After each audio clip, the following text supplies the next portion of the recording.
Okie dokie, artichokes. Ads are out of the way. We've super glued a brush back together. We're on track for an amazing night right now.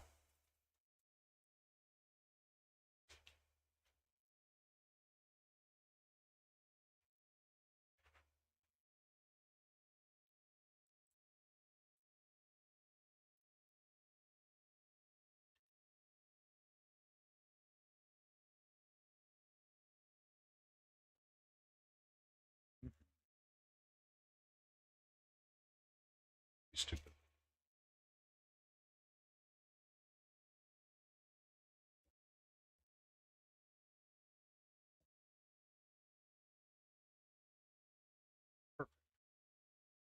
Perfect, I say. Perfect. Absolutely perfection.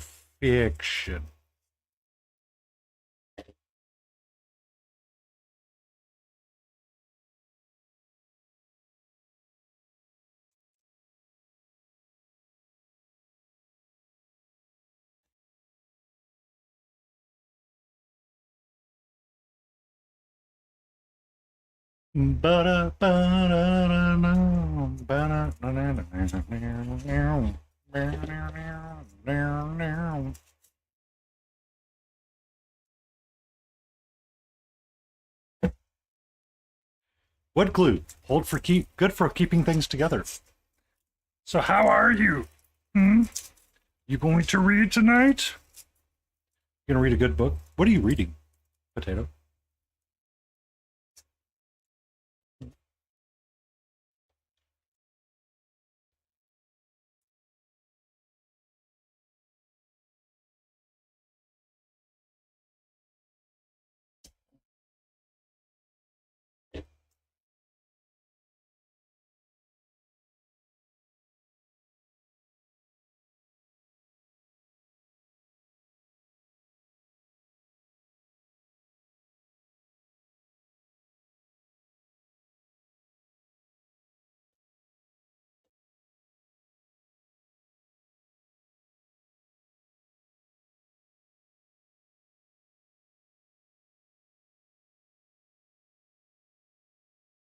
Uh, 100% is sus.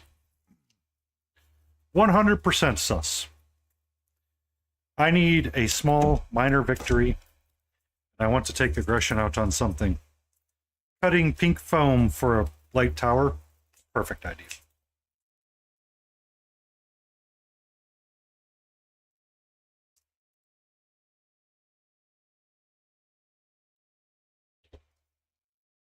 Okay. I sculpted noodles. Okay. So now we no longer need knife. I can go there. Get this guy. We get this guy and we put the guy like this on top of the thing.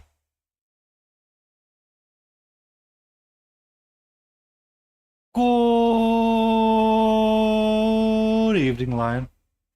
So I wanted something that I could mount this thing to eventually. So now we have it. Now what do we do? We need to take texture paste and slap it on. That didn't work. I like how Stream Elements breaks. Good job, Stream Elements.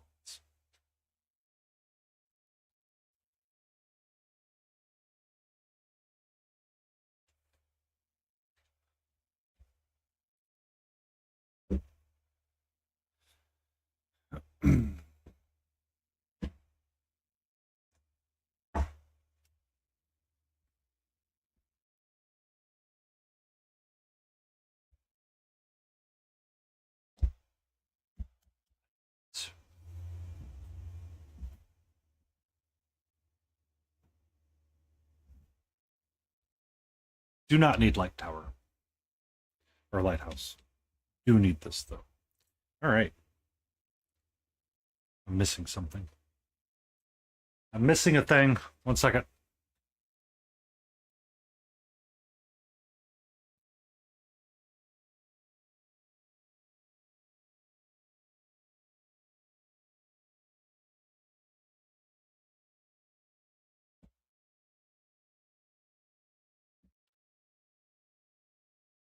And that's why I have my thing. I have found it. It was acquiredable.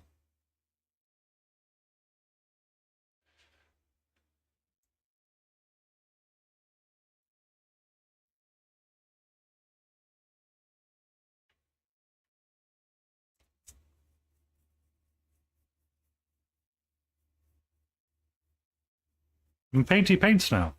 Yay.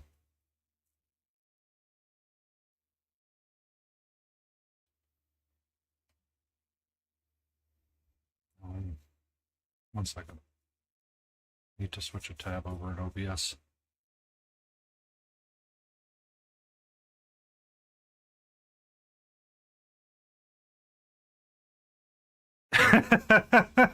Isn't that just chill?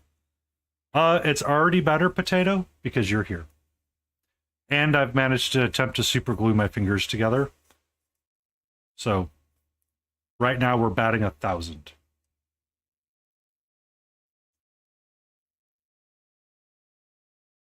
I had pizza, and as my reward for not telling somebody off, I had a Coke.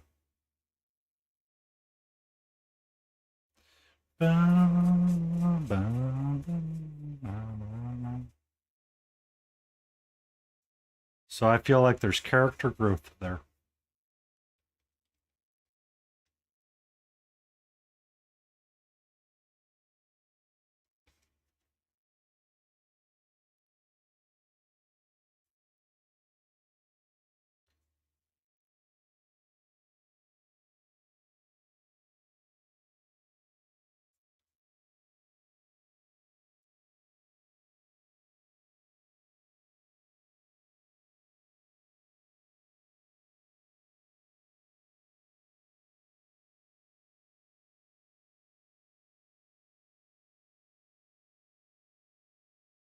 Uh, so the reason why my day is kind of crappy is I had a brain fart today. Drove to the wrong Maggiano's for a professional meeting. Then drove to the right one to not be able to talk to anybody because I needed to be home in time because we're trying to get something out the door today. To get home, to find that we did all of our stuff, but the person that was supposed to do something didn't do their job. And at 5:30, they had logged off. So I elected to leave before I started using more explicitives than I could count. Because I was kind of tired of this shit. So we start by playing with mud.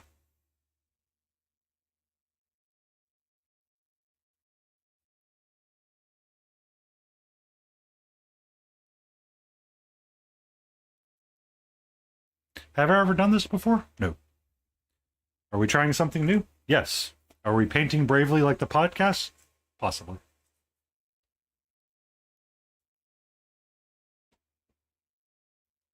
Mini food.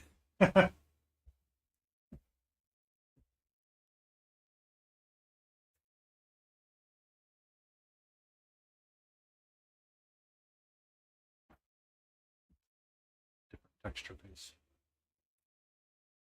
Hey, Jail Tip! How are you?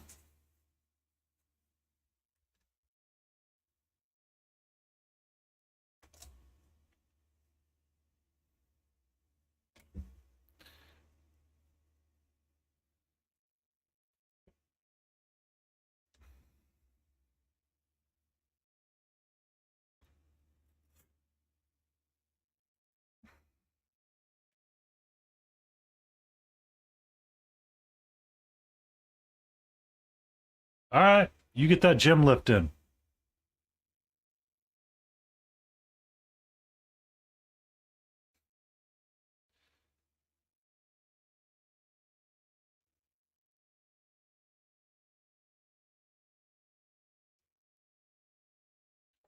I mean, it's supposed to be a rocky base for a lighthouse. I don't have any of my big texture paste because I don't know where that bottle went. So this is going to have to do.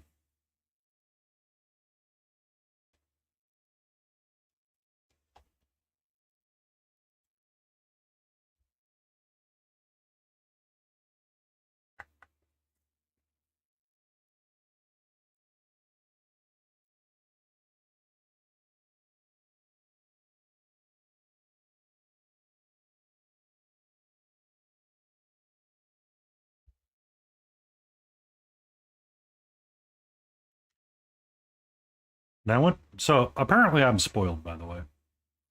I didn't realize this. So usually at 4 o'clock Eastern time, I would log off. Um, uh,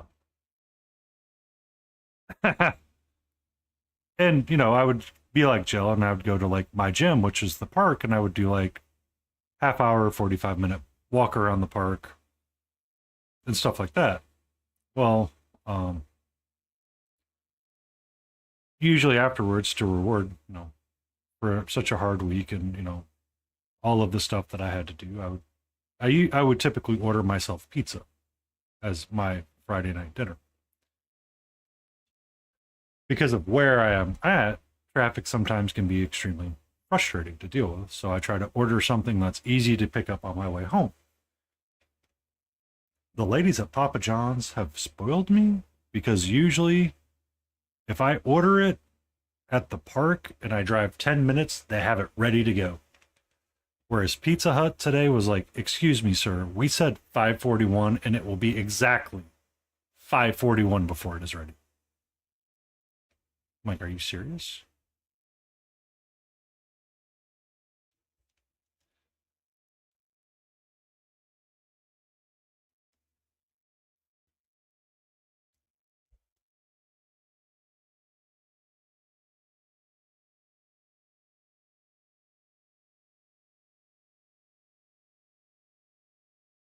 So, all right. We can no longer see rough edges.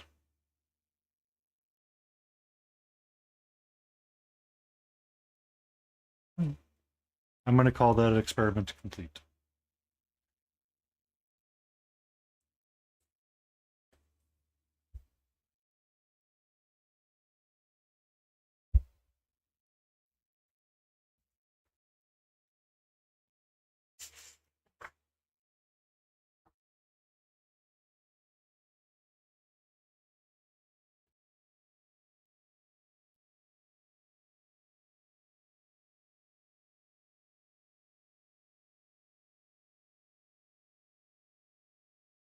Um,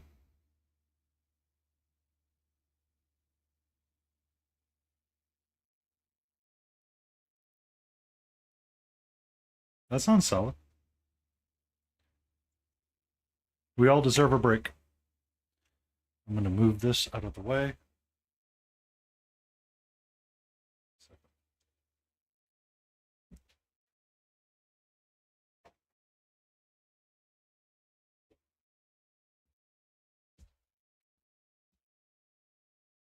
All right, give me a second, and I'm going to go clean this up and get my lip palette.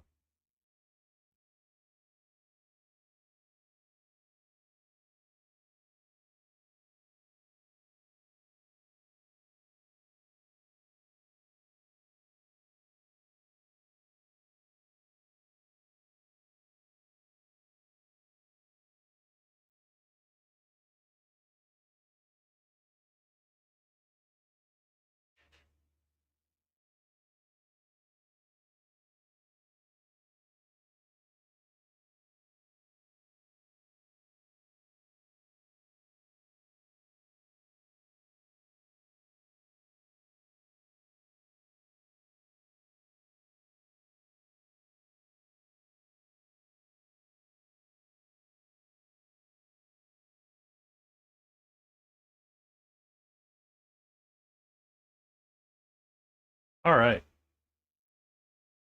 Potato I have in the past.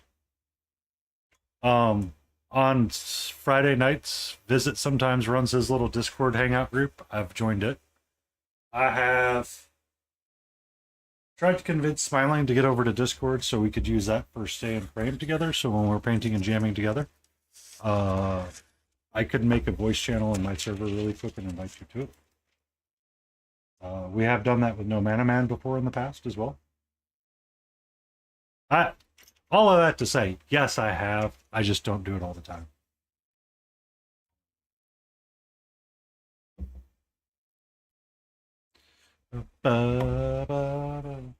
Visit was currently in the hospital for something not him related, but so I doubt he'll be around tonight.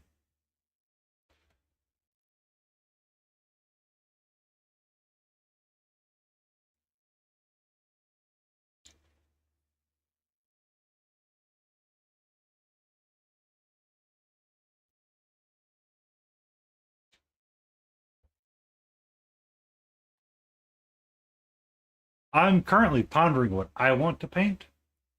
I know I'm going to paint something. The question is, do I paint something to finish it, or do I paint something to start? So give me a few minutes. Discord, my channel.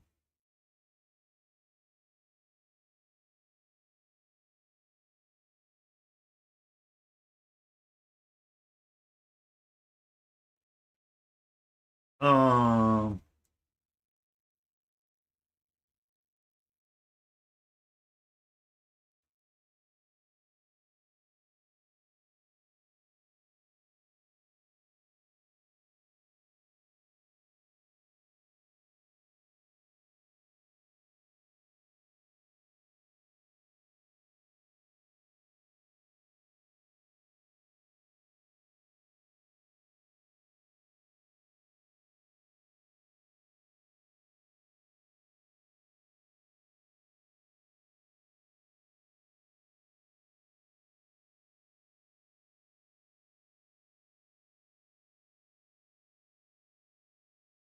one second.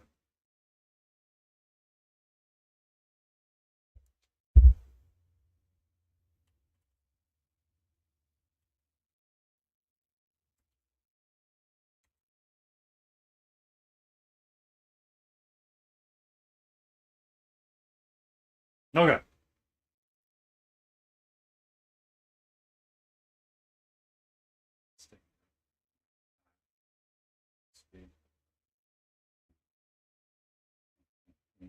Channel.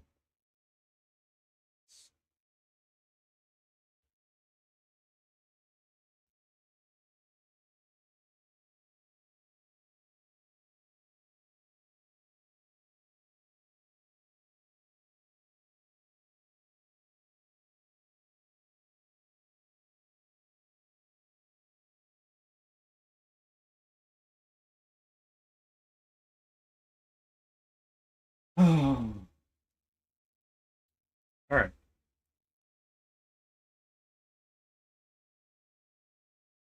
Server settings.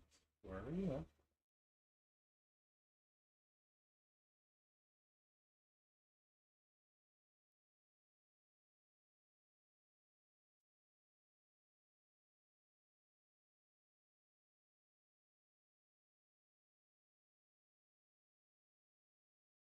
All right.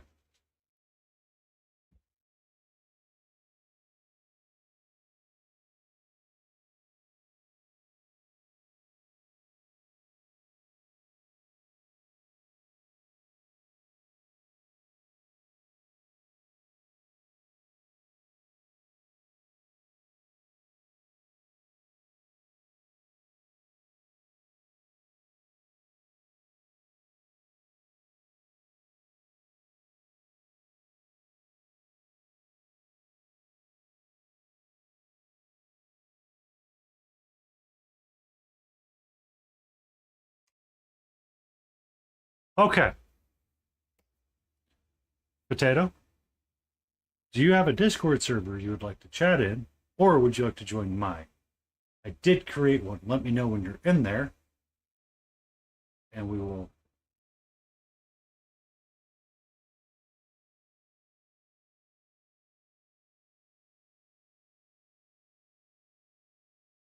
Layden!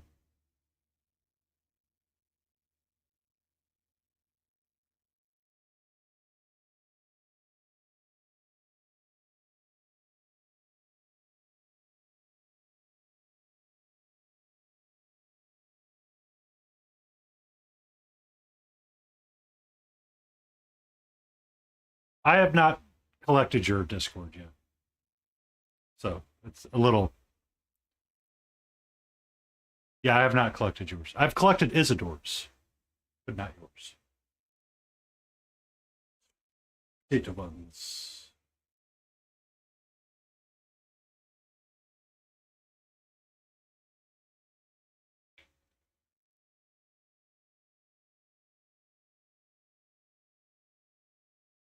There we go.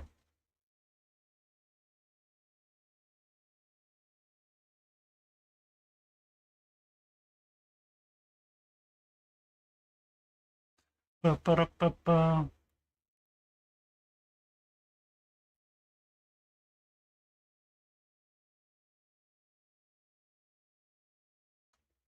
All right. For any that want to join that have the streamer tag, because Visit's not here, feel free to join me on my server. If you're in my server and you don't have the tag, let me know and I will correct it.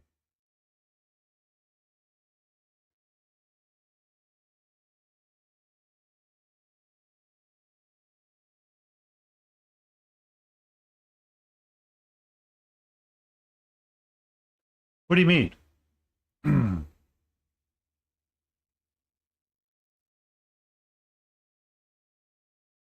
I just need to make them smaller right now.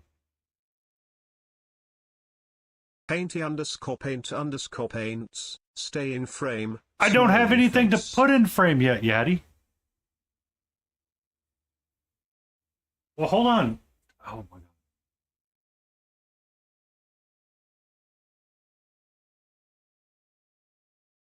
There you go. You have it now.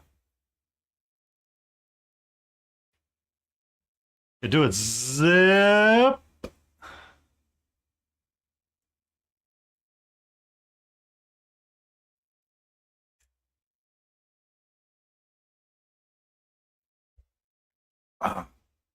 Yeah, way to go, Yaddy. Why do you got to be mean like that?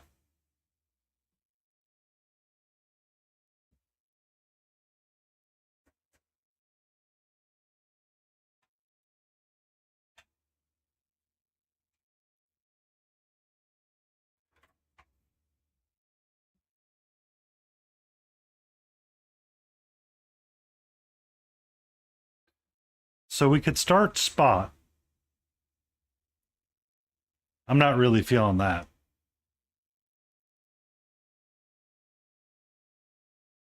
Or we could finish this last skeleton really quick. And we'll call this trio done. I think the trio of dumbasses.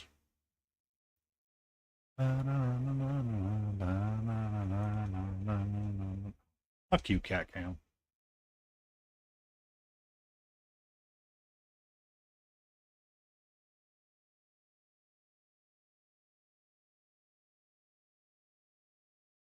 Uh-oh.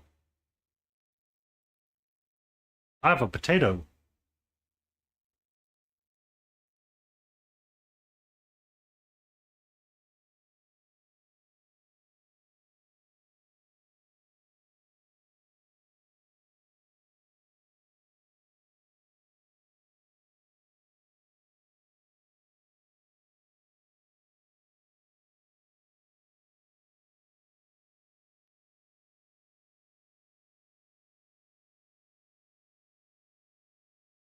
The question is, did Discord screw up my settings? Nope. What permission did I forget to set?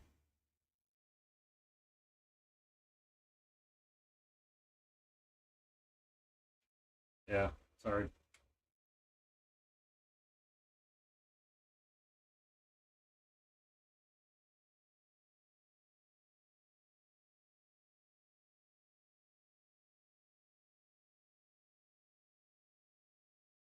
Bum, bum.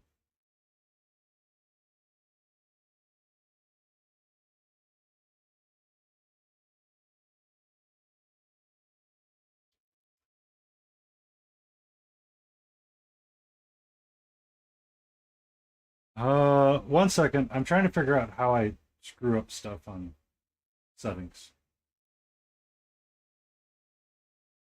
Uh,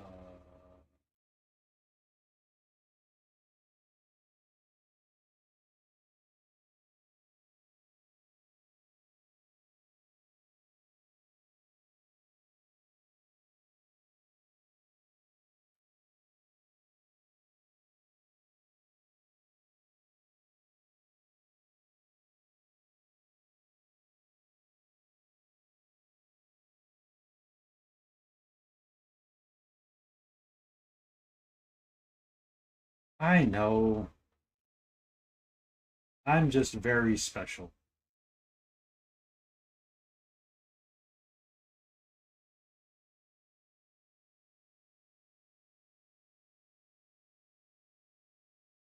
Does that work now? Nope. Nope.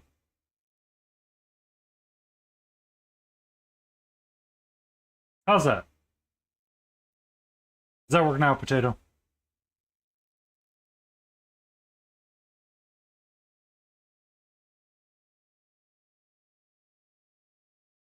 Yep, that works now.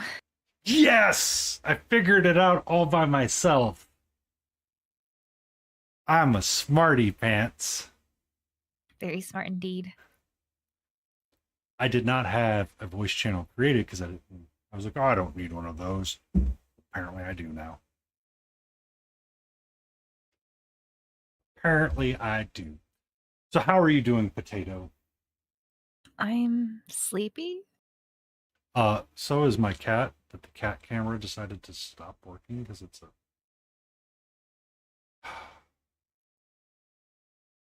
Why are you so complicated? Like, really? Why can't. My friend Uh, bought a game called. I have to find the box.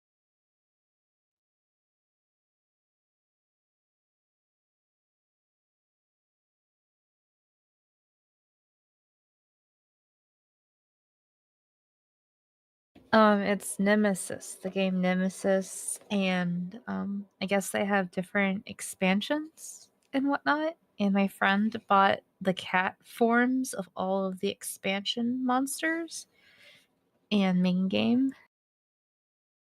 that sounds like an amazing thing. And they're all like little space alien cats that are super adorable. And some of them are like astronauts and like half dead zombie looking aliens. And they have aliens with tentacles, but they're cats. It's pretty great. Have you ever seen Tentacle Cat, Kitty? I have. I enjoy it. Okay. I was gonna ask because I have. Actually, in the next packet, I'm probably going to paint has a giant bug like cat and a tentacle kitty. So I have a tentacle kitty that's wrapped up in an IT cord that hangs out in my office.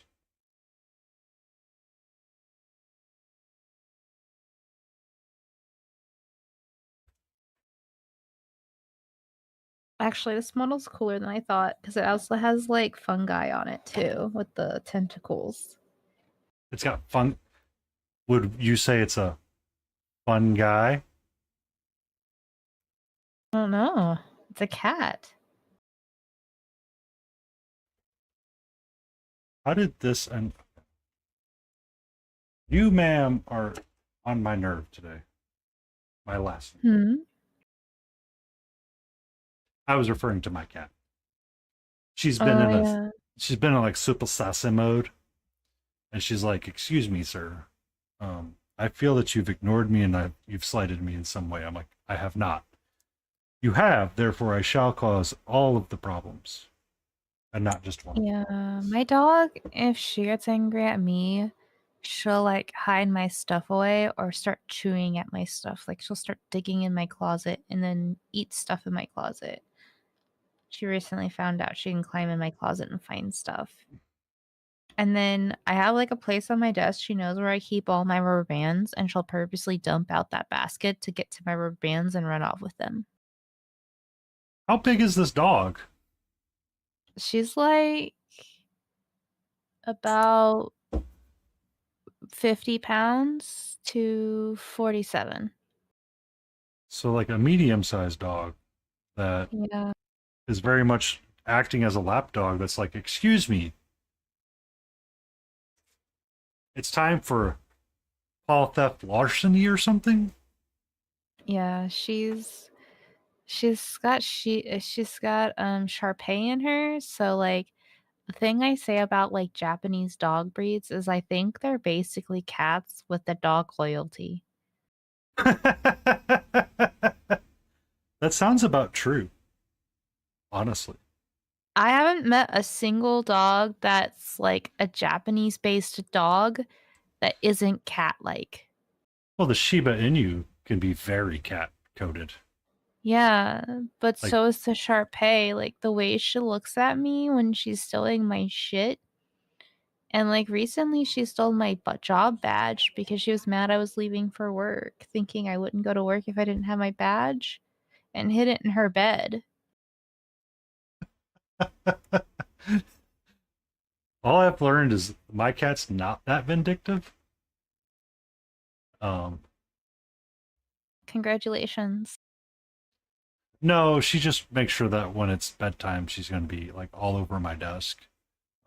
She'll like to hang out on my mat and paint and like be like, "Excuse me, I'm going to take this corner." It's like, okay, you can have that corner, but then she's like, "I really want more of the corner." I'm like, "You can't have all of the corner." But then she's like, "But I want more of the corner." I'm like, you can't have more of the corners. I need you to be filling out over here. So I tried to move her, and last time she got her claws hooked into my mat, and then the mat moved it. I'm like, son of a biscuit, there goes the spare water cup that I had that I was using to um, do my metallics in. And that's really funny. My dog will purposely do that all the time.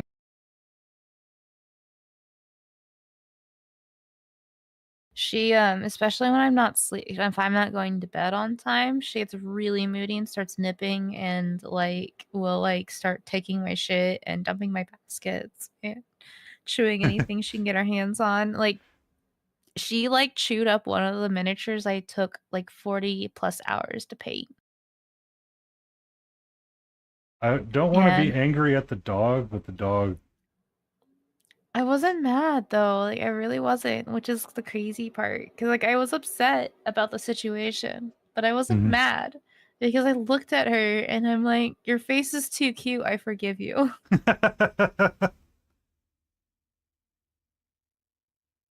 you're just a you're just a little goofy ball. I get it. I'm sorry. I'm sorry we didn't go to bed on time. Well, at the moment I was really mad. She was just laying on her back and she has the Sharpei face, so her face is like the wrinkly old man.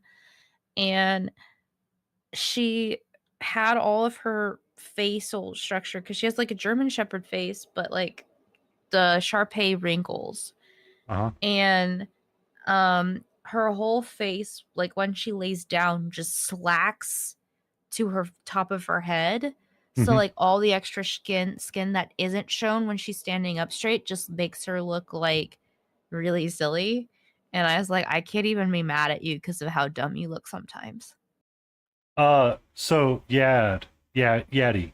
Um, I'm kind of on par with Potato. We can't be mad at you because of how goofy you look most of the time.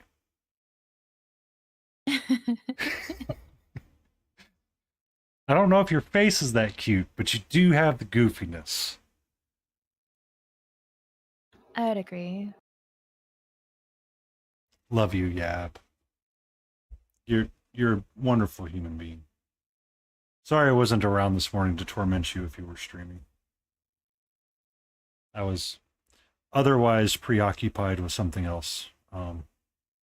I had to be in office today for stuff.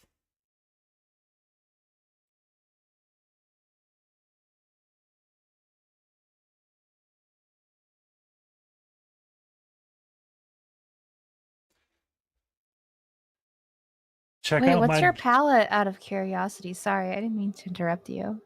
what palette? Your paint palette. I That is noticed the you just had a camera on it. it is the Redgrass Games palette. I'm going to use some bone colors, so I'm going to do some dark mud with some bone kalki and some tooth and nails to brighten it up to make the skeletons pop out just a smidgen more. The cat cam is currently being a little biatch, Jay, and is not working. So I'm sorry. Eventually she'll probably get on desk with me and she'll be hanging out. Keep me safe from the ball that I bought you. Please and thank you, my lord. Oh, it's dead. Son of a biscuit. Is OBS doing the thing where it disconnects the camera in a weird way and then you end up having to start the program again? So the camera sometimes gets, because I have it, the cord stretched, it's an older webcam. So when I turn it up and down, sometimes it gets stuck and it freezes on itself. So the way to do that is what I would do is I would usually just, deactivate the cam and then reactivate the cam, and all of a sudden it works. Okay. I just needed to be sassy with it, Jay, and eventually it would have worked. Because when you first, we got on voice, I was like, oh yeah, if you see Catra, she's like laying there with her head half hanging off the cat bed. And, she was like super cute. And it's like, now it didn't want to behave. So it's like, okay. Okay.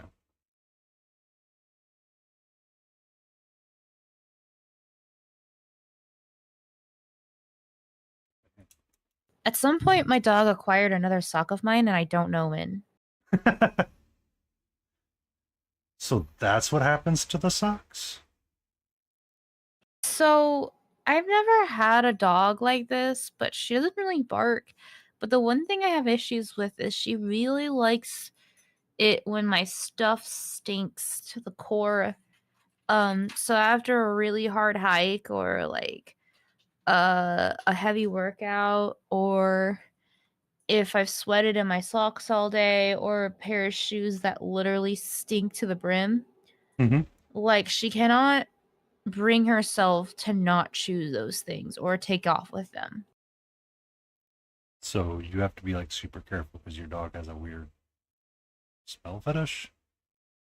Well, if it's really stinky and it smells like me, she'll run off with it. But if it's just stinky, no. If it's just stinky, yeah, but like it has to like reek. And then for some reason socks always reek the perfect amount. So then she makes a fortitude of socks around her. And as I'm like streaming or doing whatever, like, and I'm showing my dog off, there's always like 3 or 4 pairs of socks back there. And I just gave up. I just gave up. And so sometimes my chat will count how many socks there are and be like, well, how many socks has she collected? And I was like, I don't even know at this point. So how active has Potato been this week? Let's count the socks. Yeah, that's real. I used to have these really nice winter boots, and then they were really stinky because I wore them for years, right? Then at some point you can't get the smell out Mm-hmm. of the leather of yourself.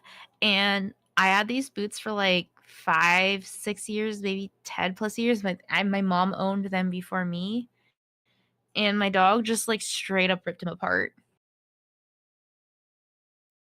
All right. So we have hand-me-down hiking boots that sound really comfortable and great to wear, or a dog. Yeah, I chose the dog, I guess. She's still here.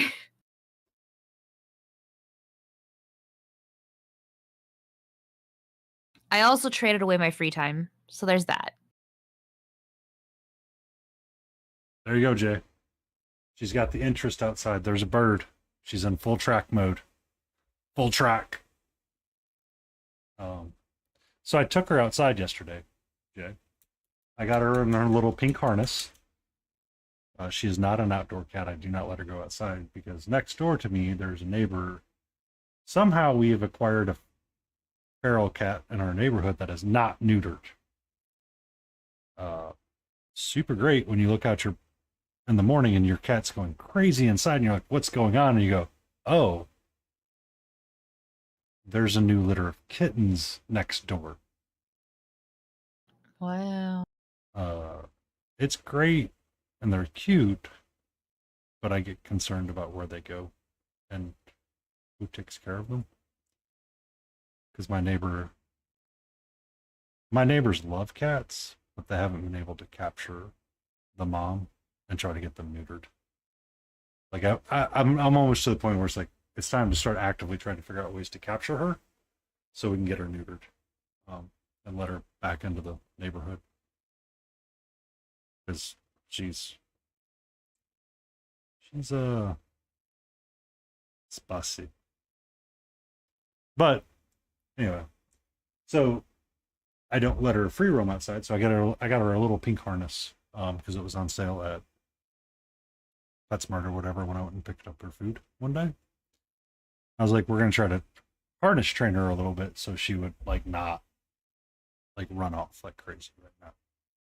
So I had her out last night when I was taking the trash out.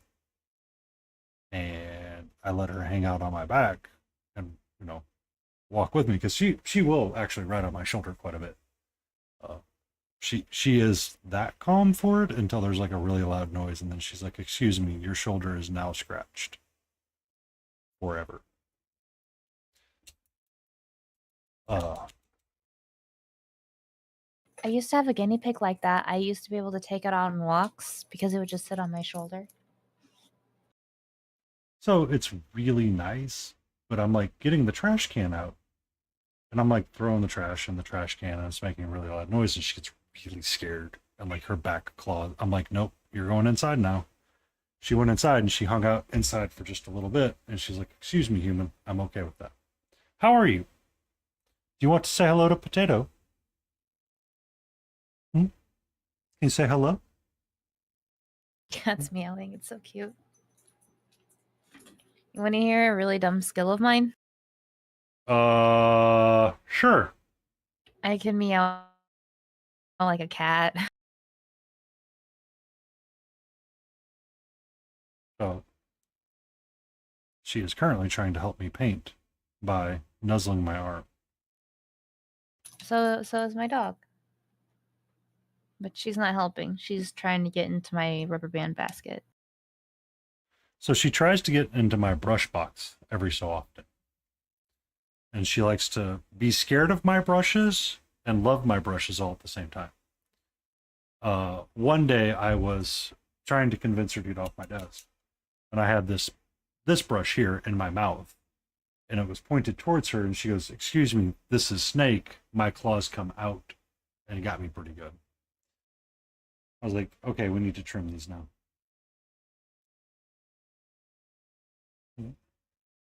My dog's on my lap right now. Oh gosh, no. My dog's on my lap. Oh gosh. I know what that means.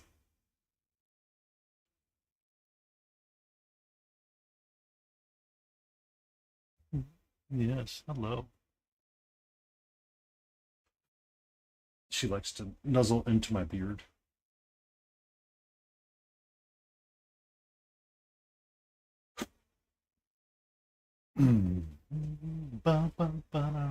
Sorry, I was trying to talk, but then she started licking my face profusely, and like it was just a lot. Well, I'm trying to give Katra her attention, so she decides to leave, my desk by choice. And it's like, you need to be closer so I can give you nuzzles on your beard.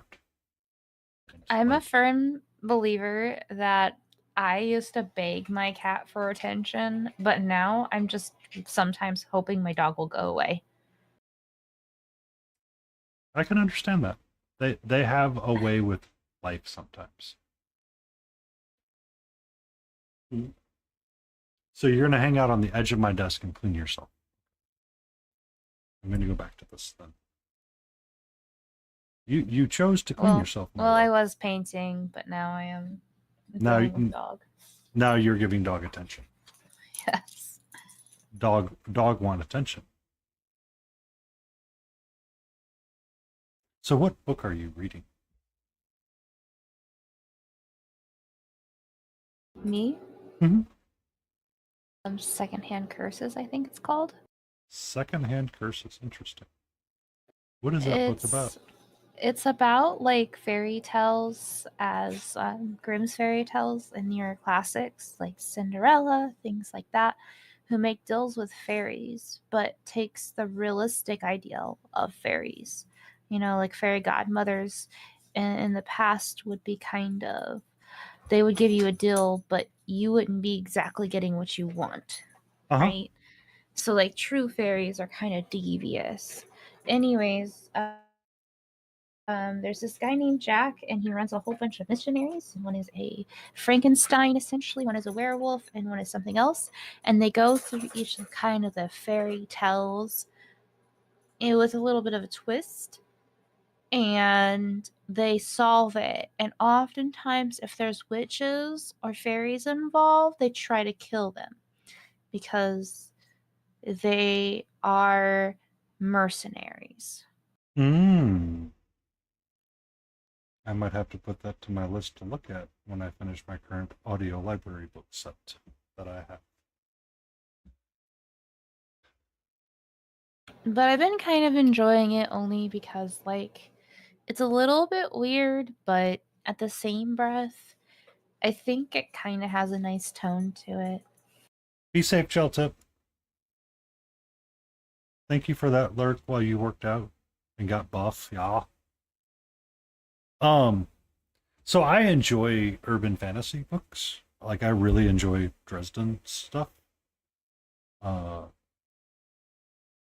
I was reading when I was at a convention. I got the free book for Grave Dealings, which is the R.R. Verde series for Detective Graves, which has a really interesting concept. I just, for whatever reason, the book I'm not always enjoying it.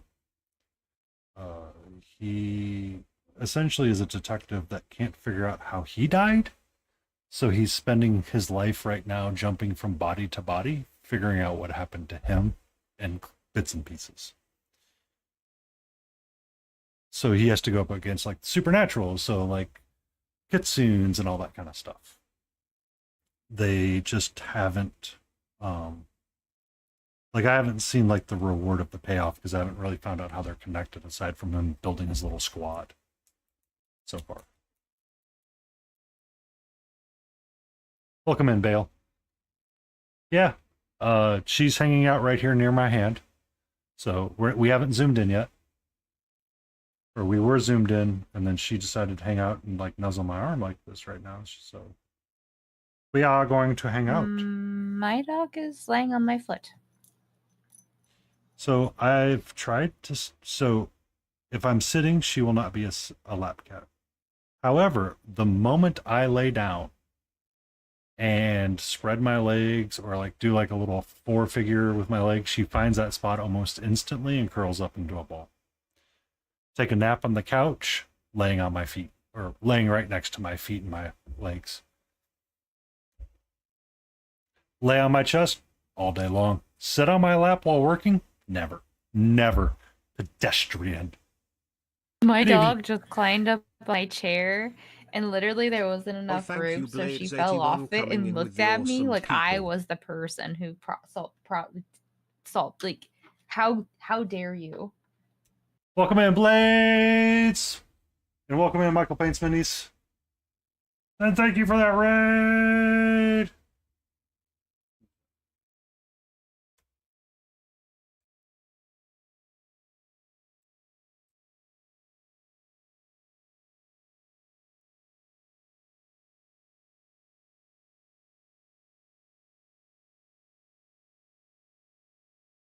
You make it really hard to type, my love, when you're hanging out like that. Yes. So I use a wireless keyboard that's just to the right. And okay, what's up? You got that spicy flick going. What were you working on, Blades? Still your Blades and Cooper Mini? That you're gonna hang from a baby mobile? Mobile? Is it mobile or mobile? I've always said mobile, but I think it's maybe demographics.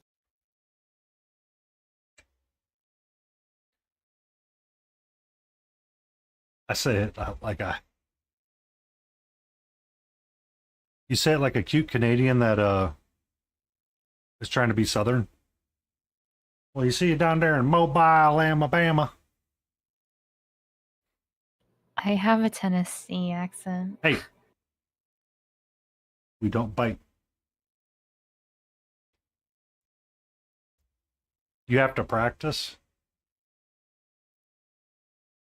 Just take every word. Listen to Reba McEntire. The woman tries to make a two consonant word out of everything. Saying things country just means you long and draw it out. You just get them long draws out. And if you're a lady, you do like Potato does. If you're a guy, you just grunt. Oh. Ah. Sometimes if you're a guy, you sound like this. Y'all gonna come down and hang out in here? Well, heck there, darling. You just gonna come on down to the local Discord and hang out with us?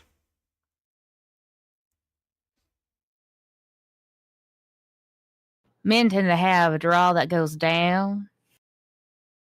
For some reason, women like to go up. And depending on which country sound you're going into, you sound completely different. Mm-hmm. Okay. Are you done? I see you got the spiciness going on. You're in spicy mode. Do I need to go turn a red dot on for you? Is that what it is? Come on.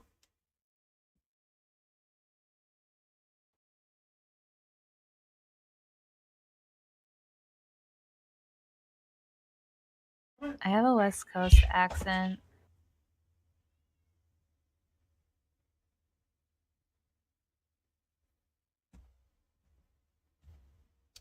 I'm told I'm Midwestern and with how fast I can speak. So Yeah, you sound Midwestern. I moved from the West Coast to Mid, and people talk like this all the time, and they're all going at it like that. Blah, blah, blah. It's like, but like where I grew up, talking this slow was, and apparently, like I grew up in a region with very low slang and very low accent to the point where my I guess geological area-ish is what movie stars use acting internationally. oh really? Yeah, so like they use West Coast. And so we're not talking like California with the really long drawn out local fries. We're talking more of the very plain lack of slang, lack of everything. So if you watch like international movies that are meant to be whatever, you'll start to notice that they either have like mid or they have West Coast accents. They don't have any of the very specialized accents typically. So once upon a time, I ran across somebody that was a speech therapist or a speech coach. One of the two. I can't remember the exact titles. But they worked with high school kids and kids in college. And one of the things that they were taught to do was to try to get the Boston accents out of people. Um,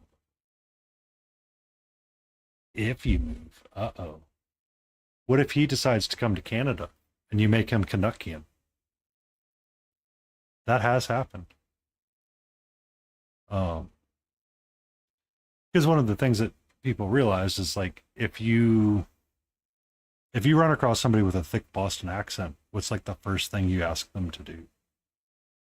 And it was something I never realized. Repeat what they said. Yes. Or get them to say other words like get the keys to the car kind of thing.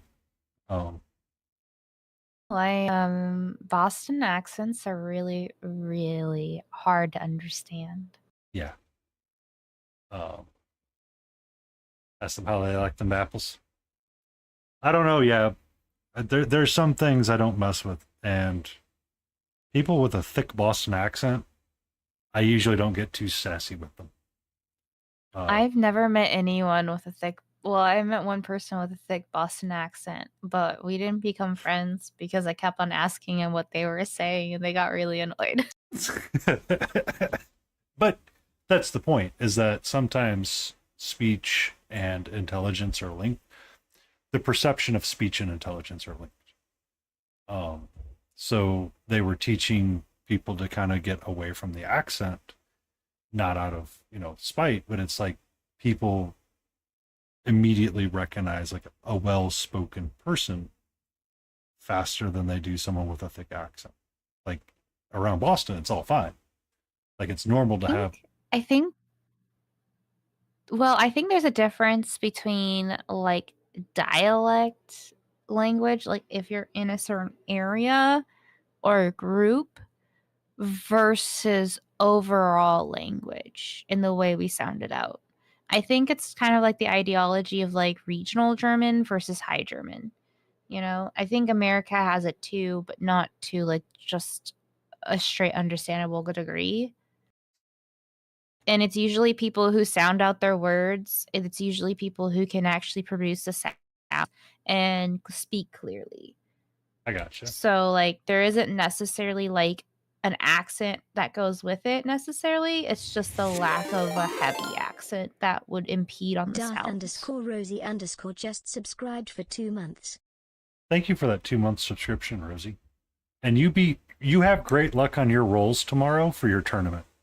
May you be successful and the 6 explode in the way you want them to. But I think the crazy part for me is I actually understand a lot of accents, mainly because I grew up with so many of them. And one of them was like a broken Korean accent. So, like, my grandmothers couldn't say R's at all. And so, like, anytime she was asking me to do something at the garage, she's like, go garagey. I have never so- heard a broken Korean accent. Yeah, it's like in languages that don't have certain sounds, like R's or hard sounds, right? And Mhm. and they leave out the certain sounds, and so it's kind of that like some Indian accents will leave out certain sounds. Mhm. And it's not because of whatever, it's just because their language don't typically use those sounds, right? Yeah. And so oftentimes it's like figuring out what sounds are missing and what they should be. Uh, but like grandma has spoken broken English to me all my life. Well, what I found out is if I speak broken English to her back, she actually understands it if I pronounce it in the way she pronounces it. And so I probably sound absolutely terrible when I'm sitting on my phone looking as white as I do and being like, oh, you go garage, you buy rice? Yeah? And it's only because that's the only way my grandmother could understand English. It is like Hold on. Wait. Oh, that is. Oh, I'm sorry. That's just really. I have a weird sense of humor sometimes. no, it's absolutely hilarious because I thought of how I look to the outside of me just going into this. Like I talk like this all the time, right? Mhm. And if I'm around in a certain accent for too long, I start picking up things like mid accent isn't enough for me to pick up and lose my West Coast accent. But the Tennessee accent, I started losing mine. Any case, with my grandma, I start picking up her accent and I just mimic it back. And so I firmly believe if I would have moved to England like I wanted to, I would have sounded like a British person. Oh, you would have popped off and got you a cuppa then. Yeah, I would have copied it almost word for word. It is like even when I was learning German from like like people who came from Germany, like foreign exchange students, I was mimicking their tones when Ah. speaking German. to this day where my friend, when I said a few phrases, my friend's like, yeah, you don't sound like a hard foreigner. You just sound like a young kid learning to speak.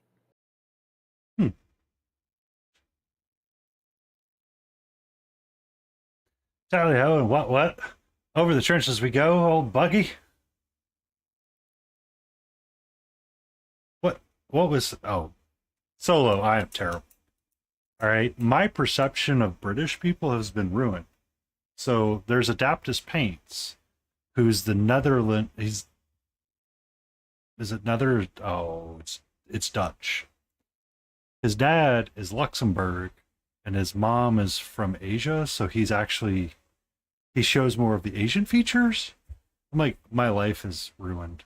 I don't know what to do anymore. And then GeoBullet and a couple of other British people I know don't drink cups of tea. They're like, I don't like a cupper. I'm like, what is my life? British people don't like tea.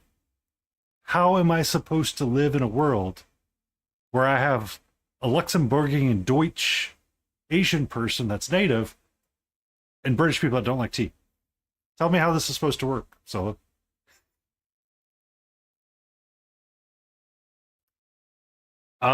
You're correct. It is not. We are terrible British people.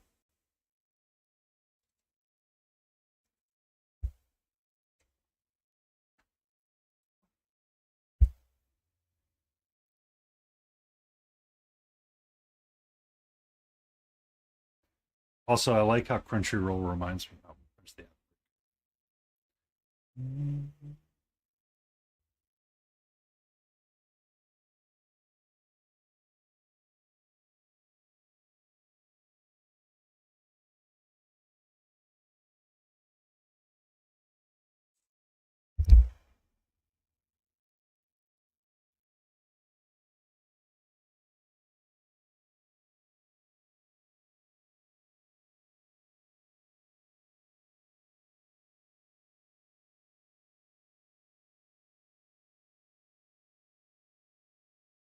I had to put my doggo outside. She's just staring at me all sad now.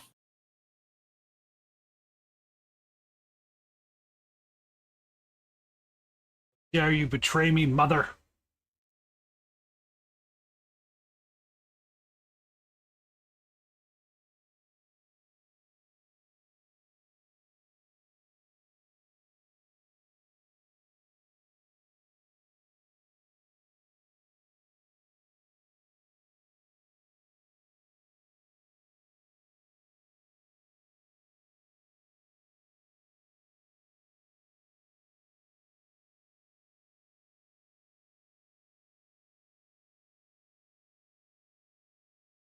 I was also thinking about it too, that like there's a lot of British that mimic American accents, and they do pretty terrible with that too. Mm-hmm. It's one of those that it's complicated sometimes, it feels like. Like it's just, it doesn't jive quite right.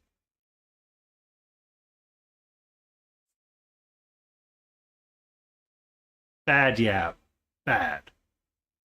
I'm gonna get the squirt bottle for you, Yaddy. Your favorite British person is Stephen Hawking.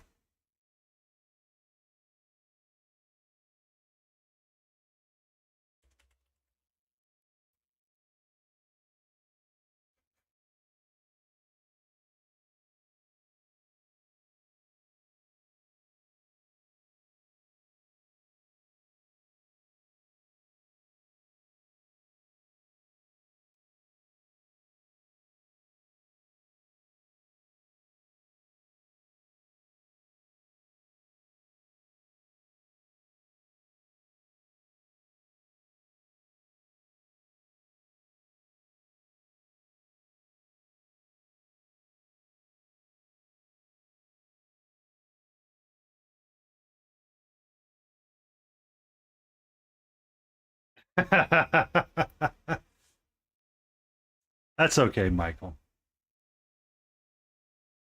Let's turn that off. There we go. Fixed it.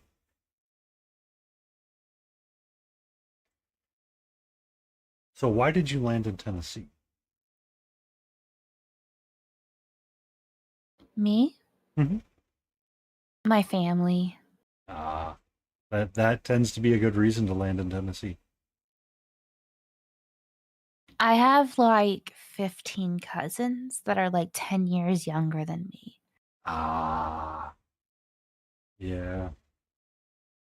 I grew up with my dad's cousins, and my dad grew up with his aunts and uncles.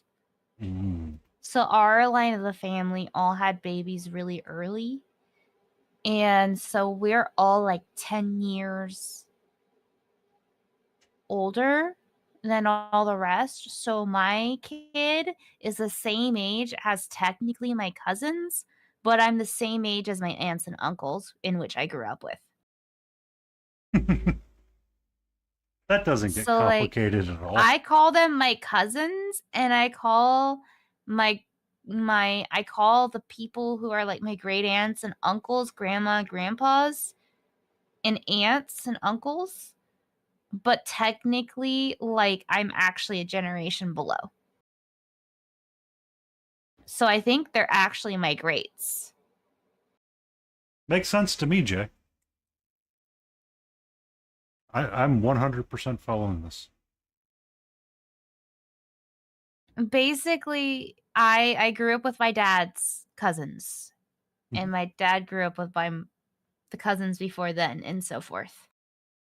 And now your And so, cousins are going to grow up with the cousins before them, as tradition is. Okay. yeah, basically. And then my daughter is gonna be she's a generation below them, but she's gonna be counted as their generation because it just makes more sense. Mhm. Like, if you were to look at a family tree, yeah, sure, but it doesn't really matter. We usually group them up by age and experience.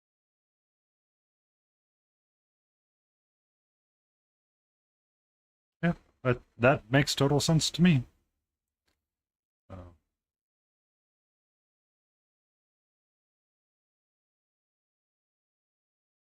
Jay, it's what happens when you have teen pregnancy happen in a that's family where everyone else waits. CJ. What happens sometimes when you have the birds and the bees? It is one thing. Like, all the rest of my family waited until they're like late 20s, 30s to have babies. My mom was like, popping one out now. I'm a teenager. I'm doing all right, K4 Kira. How are you? Welcome into the stream. Your first time here. I'm Potatoes using me for some hobby energy and laughing and joking with us about life, accents, in the world. So feel free to chill, enjoy the swing vibes that I've got going on in the background, and enjoy the discussion of language and the universe. They're painting some space kitties while their dog And does then dog the antics. answer is 42.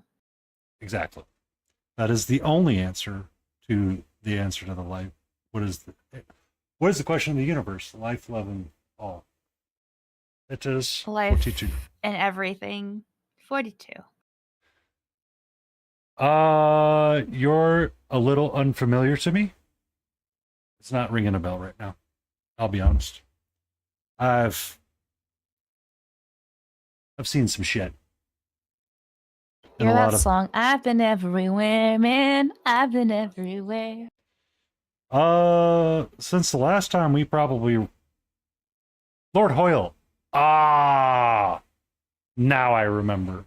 Why I don't hang out with Lord Hoyle a whole lot anymore. Since I've started streaming and trying to be active within the little community that we have here.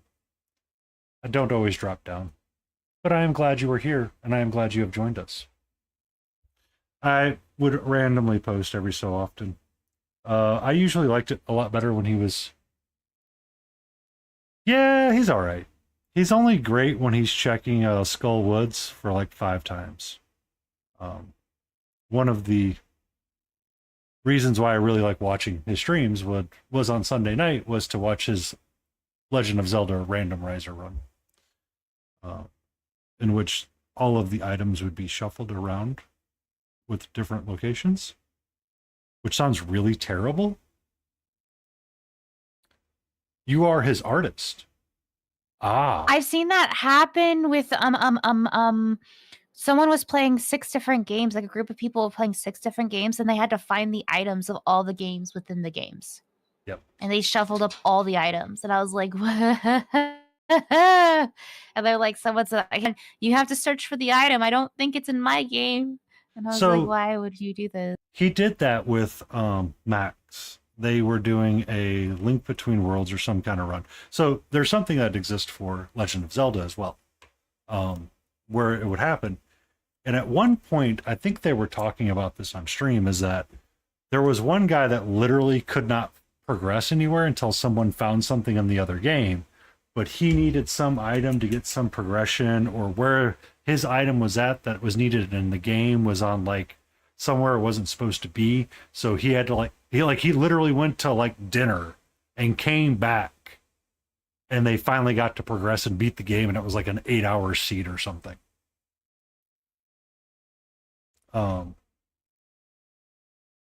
So, that existed, and I'm like, oh, that's terrible. But on Sunday nights, he would run a Legend of Zelda randomizer, which would be just a solo run for himself to find all the items and beat the game. Digital XE, welcome in, and hello. It's a lot of fun to watch and sass that kind of gameplay and predict where the items are at. He really likes it, loves it, amazingly loves it when you're in his chat and go, it's a ped seed clearly, or it's the second chest in Swamp. And then ask him how many times he went into Skullwoods. Because there was one time, it wasn't one time, it was like 2 times. He was doing a Key Sanity run. Key Sanity is where you take all of the keys that you need for Legend of Zelda and you randomize their locations as well. So you would go into a dungeon, or you'd open a chest and you'd find a random big key to a dungeon, or you'd find a random key to somewhere else. That sounds awful. It can be hilarious, honestly. Absolutely hilarious.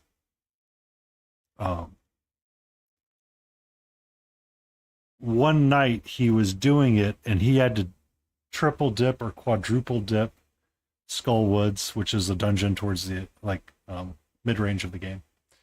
Lord Hoyle and his famous screw up for going into Skullwoods and checking it 4 or 5 times. So he did it one stream, checked it like 4 or 5 times, went to the boss room, got all the way down there, looked at it and goes, I've already beaten this boss, what am I doing? So Ingrid, his greatest moderator troll of them all, would redeem channel points or spend bits to text to speech, goes, well, found a new key to something, I guess I better go check Skullwoods again. So every so often when I would watch, it's like, so how many times are we going to check Skullwoods? We need to put that in Epi's prediction as, how many times do we think we're going to need to be going into Skullwoods?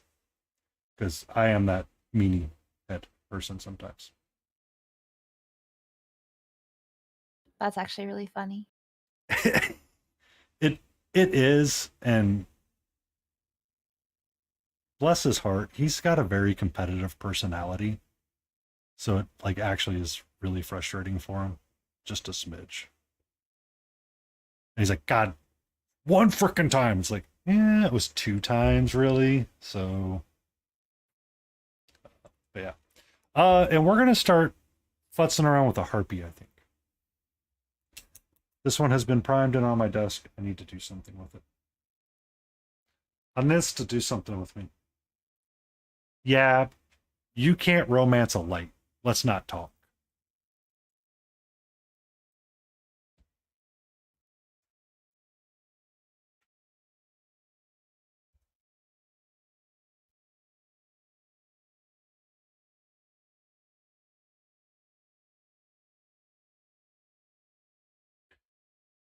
Was that the one that wanted to exclusive view right off the bat, but didn't want to be exclusive. Yeah. Have you seen the Date Everything game or Date Anything game or no Date Everything? I own it because my friend wants me to play it. And the other friend really wants me. So my friend bought it for me just so he could think. He said, I want you to find what person you think I am. And I'm just like, oh gosh. And another person's like, you need to play it because I need someone else to like fan over a person or an object. And I was like, great. And the only thing I can think of is like, I remember talking to a little kiddo of one of my friends, and she's like, Date Everything is like a game where you have mental illness that you think everything comes to life, but it isn't really, but you're actually crazy. I'm like, you're not wrong, kid. You're not wrong. But I didn't realize how good the game was. No, it's a really good game, but I can never unhear those things from that little kid ever again. I was joking with No Mana and Yab on stream one night. I said, Yab, you need to play the game Date Everything. Because he was playing that horse game, the horse racing game. Oh, yeah, the one where it has the anime, which is really weird, too. It's really self-aware at points. And I'm like, I don't know how I feel about this. So I joked and I said, you need to play that game and be super cringe watching you try to romance all the random objects in the house. We're sassing each other. We're going back and forth. And all of a sudden, No Mana Man gifts him the game. I don't know how many clips were made his first stream, but it was absolutely hilarious to watch all of the different items that was trying to romance. The triple date with the table and the fridge? No, the fruit bowl? I can't remember which it was. It was hilarious.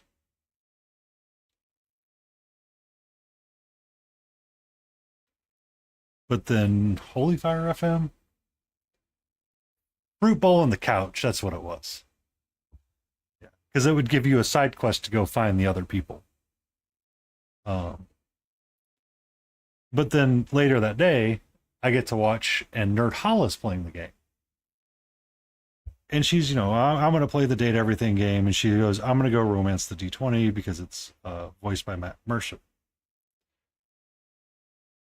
And there's a clip of her going, of course it's the Knob Gobblers. And her face is embarrassed, beet red. I'm like, I did not need to know how good this game was or how much enjoyment watching someone play it would be,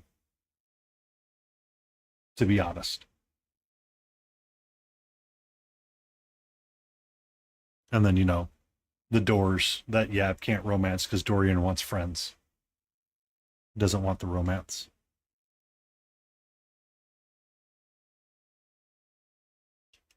That's funny. I'm going to be playing it. I have something called I do called the Thirsty Thursday. Mm-hmm. And the Thirsty Thursday is where I play like anywhere from serious to cringe dating games. And I think the last one I played was I Love You, Colonel Sanders. Hold on. Walk that back. The name of the game is called I Love You, Colonel Sanders. Yeah. Please tell me it's fried chicken. Oh, it's all about Colonel Sanders, and it's a whole bunch of fried chicken and mashed potatoes, romance, Yap.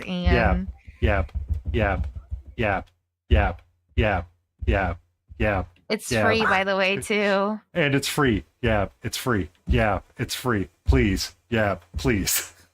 Please. Do you want me to pop a link in the chat? Yes. It's on Steam. Yes. All right, I got you. It's brand new. It's completely free, and literally all you have to do is download it on your computer and you can play I Love You, Colonel Sanders. Yeah. I'm sorry, and I love you at the same time, but something in the back of my brain says, on a Monday morning, if I watch you play I Love You, Colonel Sanders, my day will be so much better. Do you want to know the full name of the song or the game? I Love You, Colonel Sanders, a finger licking good dating simulator.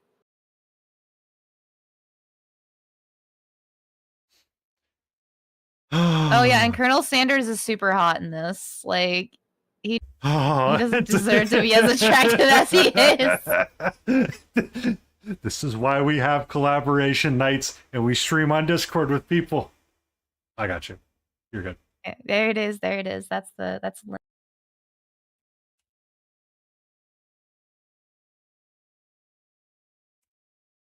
you go. Sorry.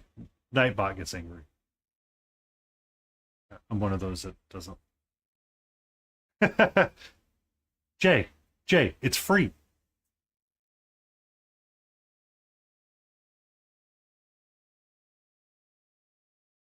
And if it's played on stream, it's probably going to be a more safe for work than most other ones. I remember I was watching Dodger and Jesse play one way back in the day when I found out about the genre. And they were trading off voice acting credits for it. Or they were trading off random bits of voice acting because there was no voice acting in the game itself. And I think there was one that Dodger was playing by herself. And she's like, yeah, this one's a lot more tamer than some of the others where you can see like random sliders come up that are not safe for work. It's a Twitch allowed. Yes, he is hot, Yab. I can't express that he has no right to be that attractive. And yes, it's everything you think it is. Yes, it also digs on KFC a lot. Also, yes, it is very cringe. But it is fully safe for work. Twitch even able for it, so you're fine. And I can promise you, after playing through it, it is wholesomely cringe. Wholesomely cringe. Oh, that's great. I don't want to ruin it for anybody, but all I could tell you is there were points and times I was just like, huh, I should have expected this.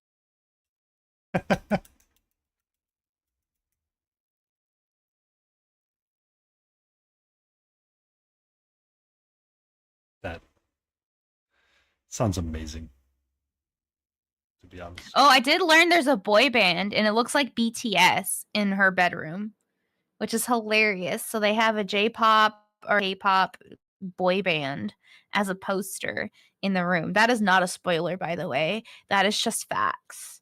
And you should pay attention to her room because her room is, or it, whoever you're playing, is fantastically hilarious. Because I was looking through it, I was like, well, that's just, let me see, like that's a nod, and there's like these little pieces in the background in her bedroom that are like, if you know the reference, you know the reference.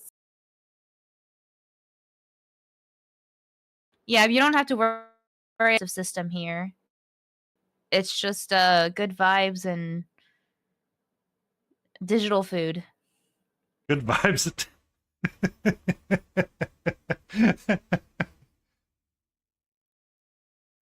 Oh, that is. I am absolutely laughing and smiling all at the same time at this. So Thirsty Thursday, I now have a reason to lurk in your stream and be like, what are we thirsting after now? Well, numerous of things. I'll never play this game, but my biggest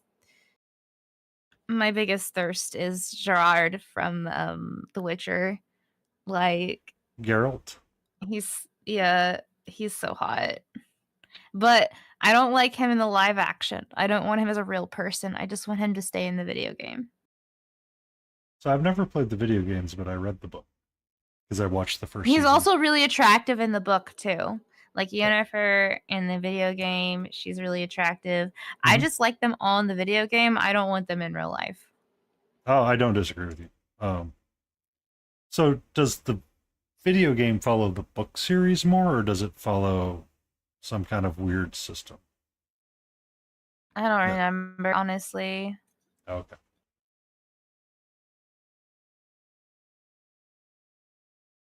Because I read the book. Well, I listened to the books. I didn't technically. The problem with the game is it's more of a choose your own adventure kind of style. So like though it has some stories, it's different.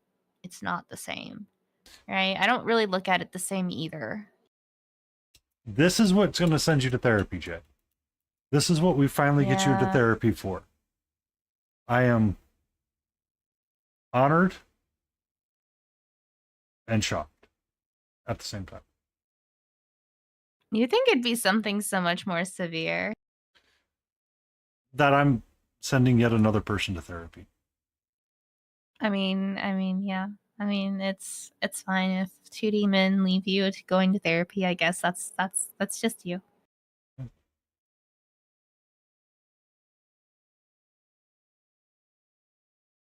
But anyways, I have chat and people suggest really cringy dating games, and then I leave it up to a vote.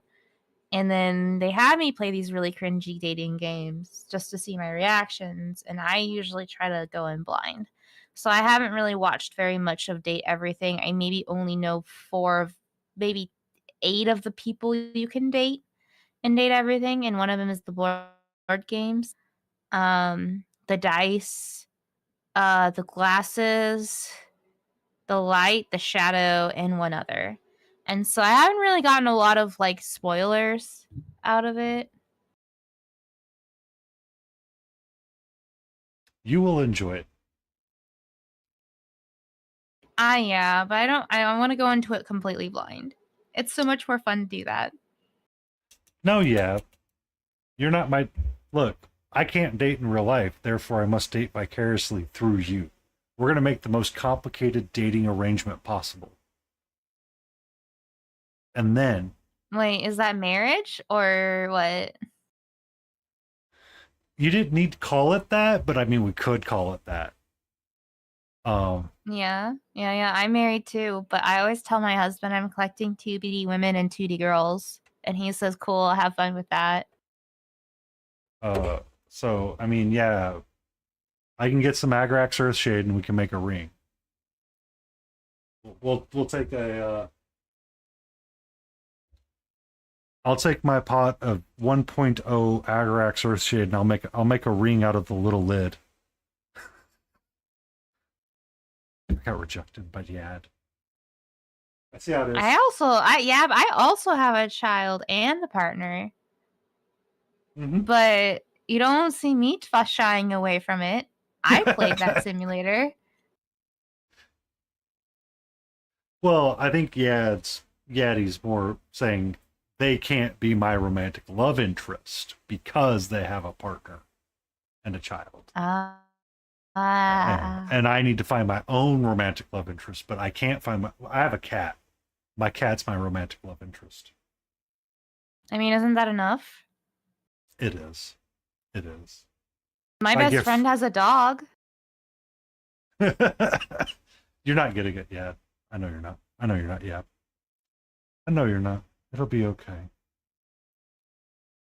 I shall live forever on the outskirts of our forbidden love, destined to live on the edges, the volleyball court.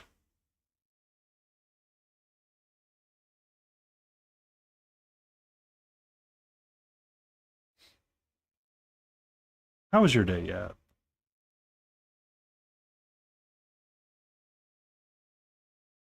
If it makes you guys feel any better, I have plenty of good suggestion games too that are different styles. Not everything I play is cringe. I just like cringe games because they're funny to me. It's oh. Well, you know, it's 5 o'clock somewhere. Yesterday, we were having our company cookout, and someone left a platter of frickin' cookies on the frickin' in the break room with a note that said, "Do not touch till noon." I looked over at the admin. I looked at her. I looked at the cookies. I looked at the admin. She goes, "There's a sign." I said, "It's 12 o'clock somewhere. I can make this argument. If we can make the argument that it's 5 o'clock somewhere, guess what? I can make an argument it's noon somewhere for a cookie. Please and thank you."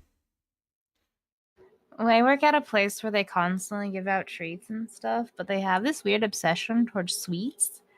And I'm trying to like wean myself off of it. So like for the people who are not, they give like LaCroix drinks. And I was like, well, I guess it's something. But I only had a LaCroix today. But sometimes they'll have like charcuterie boards and like things like that. But they're really bad at food because they'll just leave it out all day. And I'm like, well, that's not food safe. I worked at a place before, so like when they freshly put it out, that's when I start devouring it, and I don't touch it again unless it's like a cracker or something that isn't like perishable. Mm-hmm. Don't trust it. It's bad for you. It's sussy. Oh, kitty cat. Hello, my love. How are you? You want to say hello? Oh, really? What else happened? How was your day? I came home early, a little frazzled and Oh stressed. man, the kitty has a cute little mew. They go. Mm-hmm. So she has a very cracked meow and is 100% a talker. So she did, sometimes, like early on streams or when I'm around, she'll be like, yak, yak, yak, yak, yak, yak. In the mornings when I wake up, she'll be like, "Excuse me, I need to tell you and give you the evening report." My cat used to look for me up and down the hall, going meow, meow, meow all the time, and it was like the hilarious thing ever. So we were, I had to leave and go for a week, and I was in Texas for ReaperCon. And my neighbor came and like looked after her. I'm like, if you need her, her name's Katri, you can call her and she'll come. And she's like, she's usually chasing me down by the time I close the door. Because it's like she needs the social interaction to be around somebody or something at all times. Like she does not like being alone for extended periods. Like I feel sad when I have to like do trips, but at the same time, I have to do the trips every so often for myself. You get me all week long, all day long. Mm-hmm.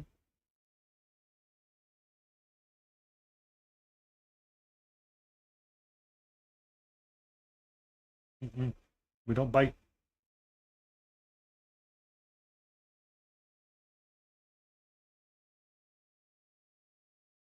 Mm-mm.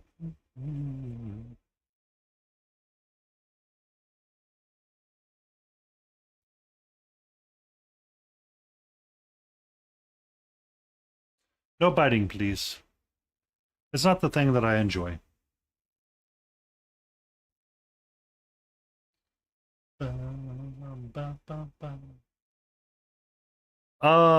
So getting her into air jail is problematic, Jay. I can get the harness on her because it's only her two front paws, but the moment I start getting her two front paws into like the thing, she realizes what's going on and she quickly evacuates the area. She says no.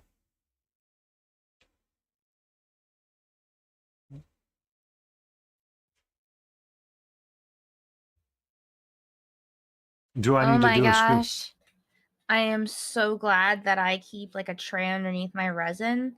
My resin leaked everywhere on the box and on my this holder area. And it's disgusting. Ugh, that does not sound good. No, it's not. All right, I'll be back in a moment. Also, Jay and yeah, do you like the new camera?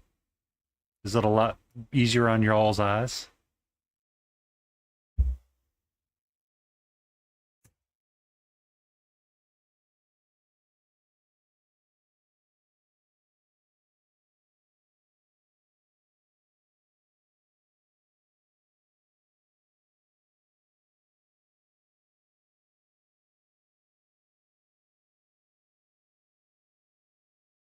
Out of curiosity, what's your favorite thing to paint? My favorite thing to paint has been I've really been enjoying the Arthurian legends just because I get to try to think and remember what the assholes were doing at the time.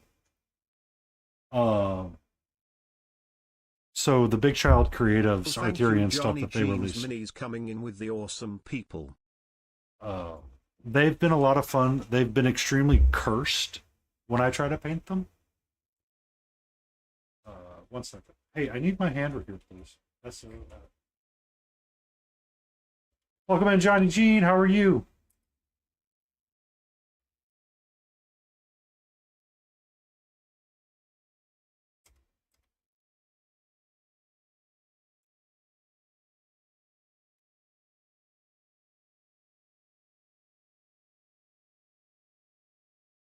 There we go. We're having a bit of a cat break right now.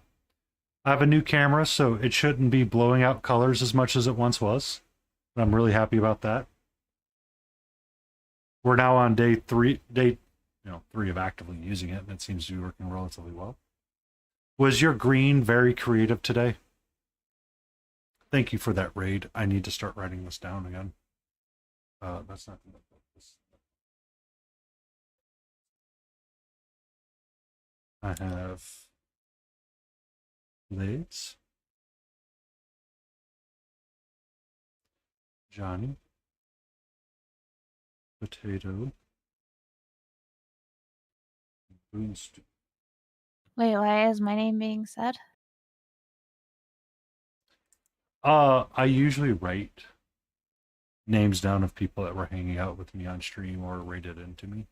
So that's why. Because it's like when I do my hobby post for like day 161 is today. That's so sweet. That's very nice of you. Just I wish I was better about that. and I would just add them on the Instagram post and say thank you. Because we do not paint in a vacuum. We do not stream in a vacuum. We do not hang out in a vacuum. We do it with people. Good evening, disgruntled dork. Have you considered being a gruntled dork? You got that tail flick going, sweetie. I see that sassiness. I see the spicy flick.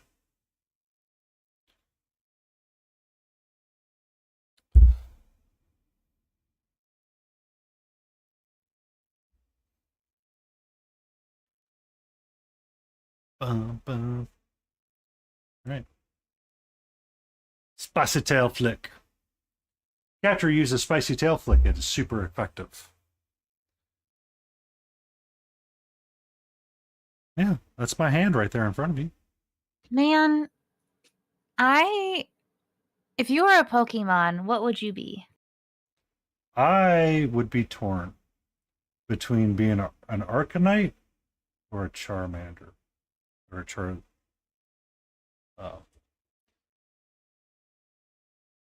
Mewtwo or me? Nah.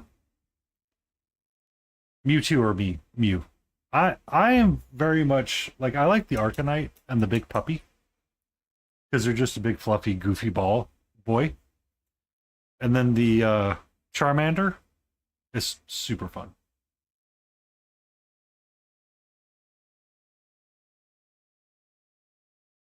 So Jace is I'd probably like to be Sinisty, honestly. that is Yeah, which one is that? the little teacup or the teapot. I want to be a fairy type, and it's just like a little teacup that's like a fairy type and something else. I don't remember which. Someone was posting like the really sad day with the what is the ghost Pokemon that wants to be Pikachu? And I Jesse's have like, a plushie of that Mimichu. they were What a cutie.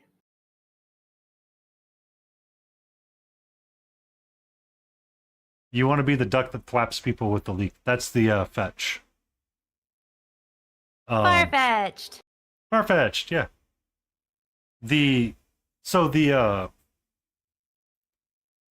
Someone had posted, and I was like, I didn't need to get punched in the fields by stupid Pokemon on a stream scroll, Because it was like, yeah, the Yeah. episode has, Team Rocket blasting off again, but this time Mimikyu's like dress got like messed up. So Jesse's like trying to find like other Pokemon to dress it up as, and it's like, no, no, no. So she like learns to make the fix it, fix his little dress, and he's like so happy and like infatuated with this. Like, I don't need this punch in the feels right now. You know the backstory between Mewtwo, right? It's they want. I know they want to imitate Pikachu because it was super cute. So they are so disturbingly scary, and no one can look upon them, that they would prefer, and they realize that Pikachu is well loved. So covering up the monster they truly are, they disguise themselves as Pikachu because they're so hideous. Mm. I mean, So that's cute.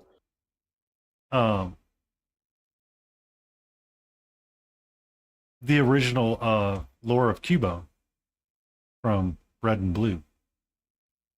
I'm sorry. Didn't Cubone have like the mother died too? Like, doesn't it wear its skull or whatever? Yep.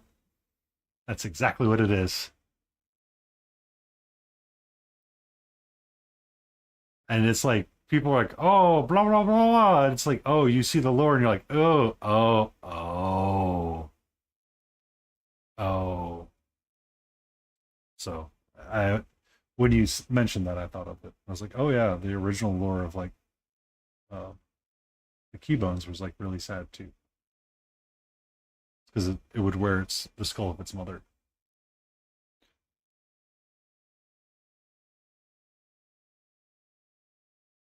And hear me out, they're my favorite characters for that very reason. I mean, anything that's that disturbingly cute, yes. Like it's like one of those weirdly sweet things. You're like, I didn't need to know this, but wow. No. So they raised them to a point, and then I guess they were like, the Pokemon lore is never really explained how they got the skull, but essentially they're wearing the skull. Johnny Jean, you head off. You have a great night. Dream in the color of green. I'm kidding, but it's a joke that I will forever perpetuate.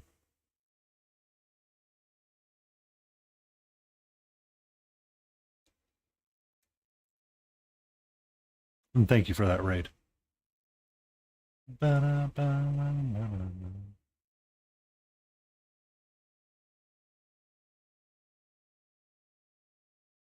Because I need to finish my mini ramen bowls before I move on to a new project. I must finish the mini ramen bowls. First world problems. Let us discuss how this is relevant.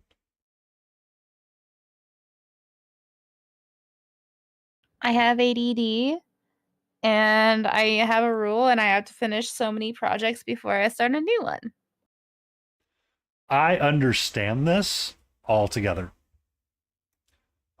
I was having decision paralysis one year, and my former partner of mine suggested, for one, improving my painting skills, and for one, decision paralysis battling, pick out 12 different miniatures and put them in boxes and label them 1 through 12. You label them 1 through 12 and you roll a dice. And those are the two miniatures that you really want to work hard on, no matter what.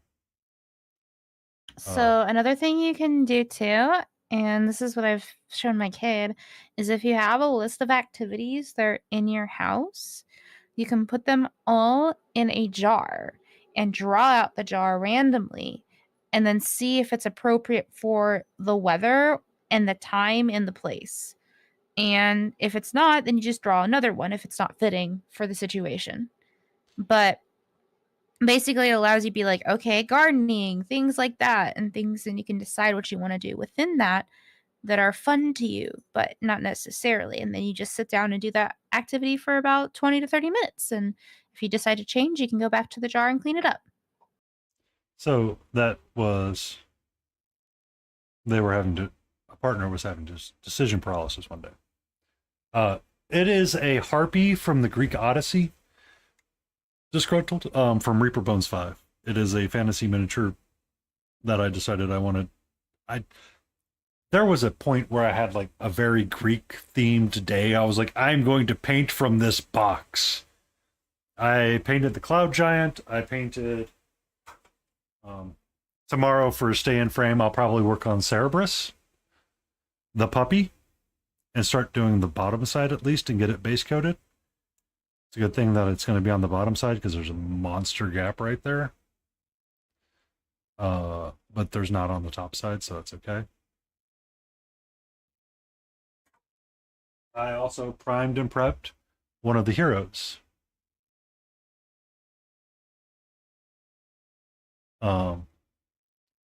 So I primed this harpy because I was like, I haven't painted a harpy and I want to paint feathers. So this figure has been primed for a couple of months. It's just, I finally got around to painting it. I tend to keep a box of primed miniatures ready to go for random things that I want to do. Like I just want to paint something and goof off. This was what I grabbed. Earlier I was finishing up some skeletons that I started at ReaperCon just because I wanted to touch them up a little bit and make them look a little different. I may get to other things. I'll see how much further I want to go with this and figure out what colors I want to paint with, because browns and greens and reds sometimes get boring. So I like to mix it up.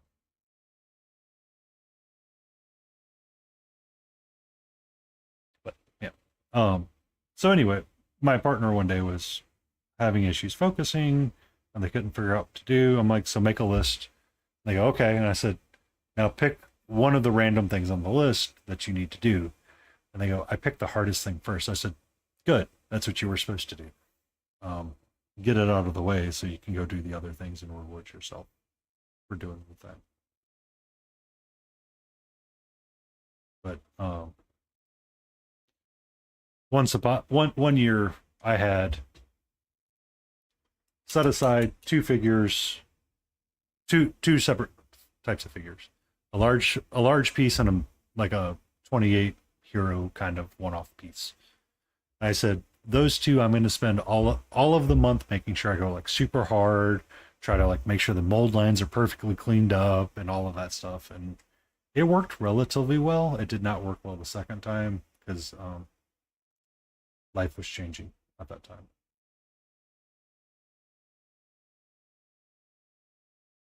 But I like the jar idea too. The jar idea is fun. Lila, the mini witch, was talking about sit down and paint for, sit down and set an actual timer for 15 minutes to do your hobby. And sometimes you'll do more or sometimes you'll do less, but at least you sat down for 15 minutes to do your hobby. So we discussed. Problem with my hobbies is just miniatures. I like things that are tiny. I don't know if you've ever run across Zombie Sashimi. Me and him had a conversation once upon a time about doing why we use and follow Atomic Habits opposed to not. Like he's a huge fan of Atomic Habits. Terry Crews is another huge fan of like Atomic Habits, and it's like a really big thing for him. So he'll say, what's that? The Atomic Habit is setting the time aside to do a thing. So every day you like if you went and you scheduled out your day and you said, I'm going to make a list of everything that I need to do every day, and I want to schedule specific things. So like for your work day, depending on what you do, if you're a manager of people, you have to do all of the HR things once a week. So like making sure that all the timesheets are approved by noon. You set aside time and you make sure to do that at noon. And you like fill out your calendar to like a crazy degree, and you look at it and you go, oh my God, I should probably change something about my calendar. But you continue to do it, but you want to do like you set up like a repeatable task of things that you want to do, like sitting down and painting miniatures for 30 minutes, walking the dog for 30 minutes every time the same day, Like you do the thing, or you set the thing up so you want to do the success. Like Terry Crews says, if you want to go to the gym, and if you're serious about wanting to change and go to the gym, what you do is you go to the gym. You don't have to go in the gym, but you have to go to the gym, right? Drive and go to the gym parking lot. You got that far, maybe you'll take one more step and go into the gym and do one more thing and one more thing and one more thing. And that's kind of builds that cycle of habit. And that's kind of what an atomic habit is that you're very much, I am going to sit down every day for an hour and paint. Somewhere in my day. Oh, I already do that. Yeah. We a lot of people tend to do it and they don't realize it. And it's like, well, that's a stupid name. It's, yeah.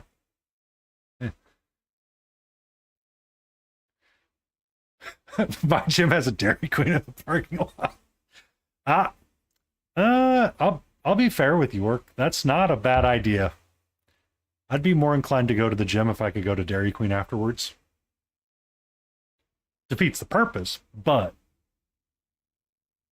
you know, if so, another example of like the atomic habit would be if I went to the gym 5 days a week and I fulfilled my workout goal, the last day I could get a Blizzard from Dairy Queen, or I could get a Dilly bar from Dairy Queen, or a Breeze or something along those lines, assuming they still do Breezes. I learned a dilly bar is the only thing I eat at Dairy Queen. I'm sorry. Well, not really. It's okay. At least they have something. Mm-hmm. They used to make them on site. I don't think they make them on site as much anymore. They didn't at mine. It was packaged. Yeah, they would actually package them in store. So there was a lady that came in every morning and she had a little dilly bar mold, and you had to get the little sticks and you had to put the stick in there and you had to like fill the ice cream up and you had to like make dilly bars and dip them in the wax chocolate and all that stuff, and then you put them in a little bag and you package them up and put them on the freezer. So they always made them on site. Same with the peanut butter parfait cups, the little peanut butter treats, which would have like, I think they still make those. I don't know if they make the dilly bar still. yeah, because for whatever reason they started switching them out, and corporate started changing to having pre-made things because it was cheaper and easier for them. Because the Dairy Queen cakes used to be made on site as well, but they swapped over to pre-packaged ones for those as well, which I thought was weird.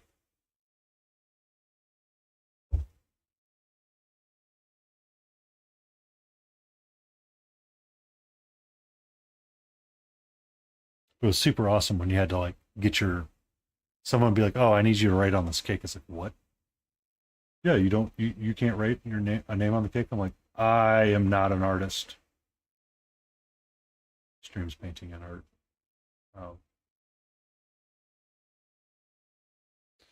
But yeah, that would be an atomic habit, is setting up something that would give you a reward for doing the things after so many things.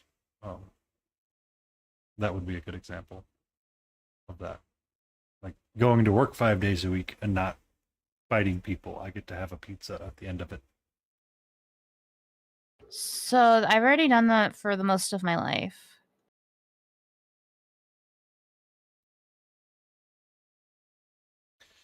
And I mean, a lot of people do, and they just never realized it. Or they did, and they're like, that seems weird. That's a weird thing to name. It's like, I don't know what to tell you. I'm sorry.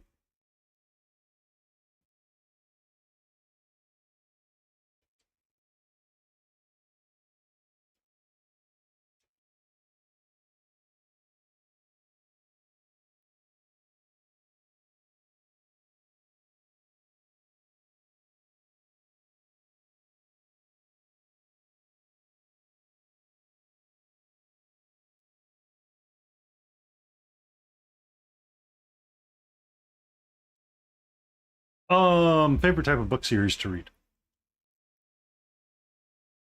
Graphic novels. Which graphic novel are you current? Which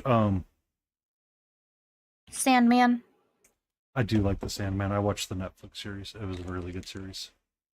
I also read all of Sweet Tooth and Lock and Key, which I like the book better than the show. Netflix made it too much of a family deal versus a horror thing. My neighbor really likes comic books and so I kind of like comic books and graphic novels as well. I haven't really been reading to the comic book idea in a while, simply because the store closest to me closed down, and I have to go all the way to another one, and it's a hike. But there was a couple in there that he was showing me. There's like, oh, you might want to try this one, which is a new, it's a new series coming out from the guys that wrote The Walking Dead and stuff. I'm like, oh, okay. I don't like The Walking Dead. Hot take. The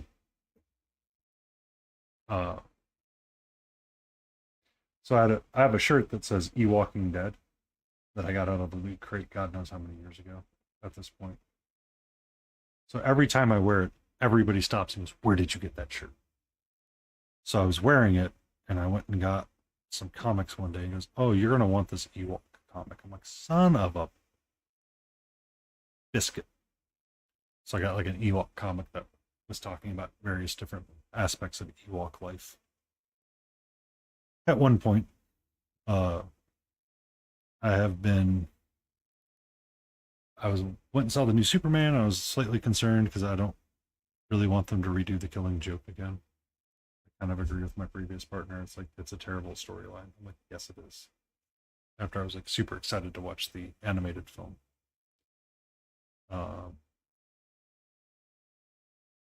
But I feel like the comics I prefer over those. I really like Batman, and my husband only really has Batman and Spider-Man. And he was showing me some of the Batman stuff, and some of it's not so good. no, it's not. It's really not. The original story of Tim Drake, not Tim Drake, but the whoever the Red Hood became, is a really bad story. Like, that's a story where you learned a lot of weird things about people. So when Dick Grayson left for the Teen Titans, excuse me as I drop my knowledge, DC Comics created a write-in campaign for who should be the next Robin and what should happen to the current Robin. And as people found out, they go, "Oh, we are terrible human beings." And that's why the Red Hood that's what happened to the Red Hood. Or why it happened to the Red Hood.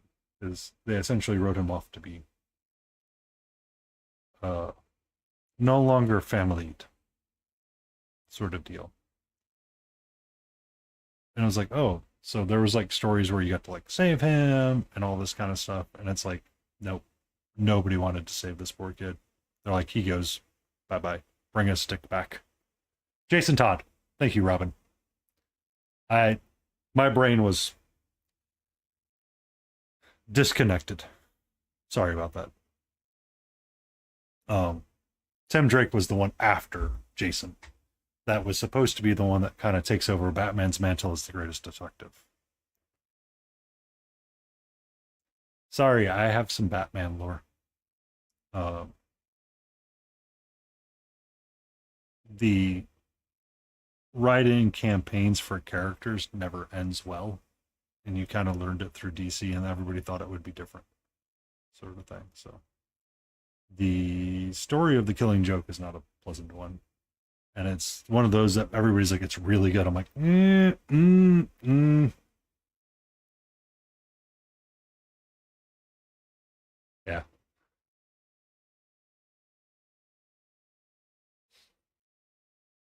My husband likes it, but it's not his favorite. Oh, the Killing Joke. Or Yeah. There's better ones out there.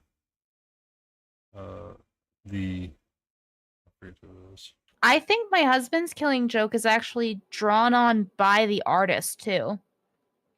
And has like an 8.5 grade and signed by him as well. Yeah.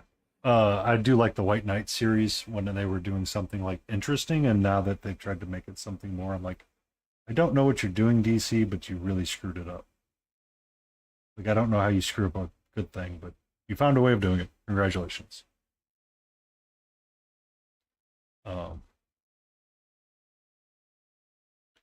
but I think a lot of the comics that used to exist used to tell a story about something, but Yeah. sometimes, like, I feel like if you're forcing a message, which is a lot of the stuff that is now coming out, I feel like after you start forcing messages, a lot of people just don't enjoy reading it as much.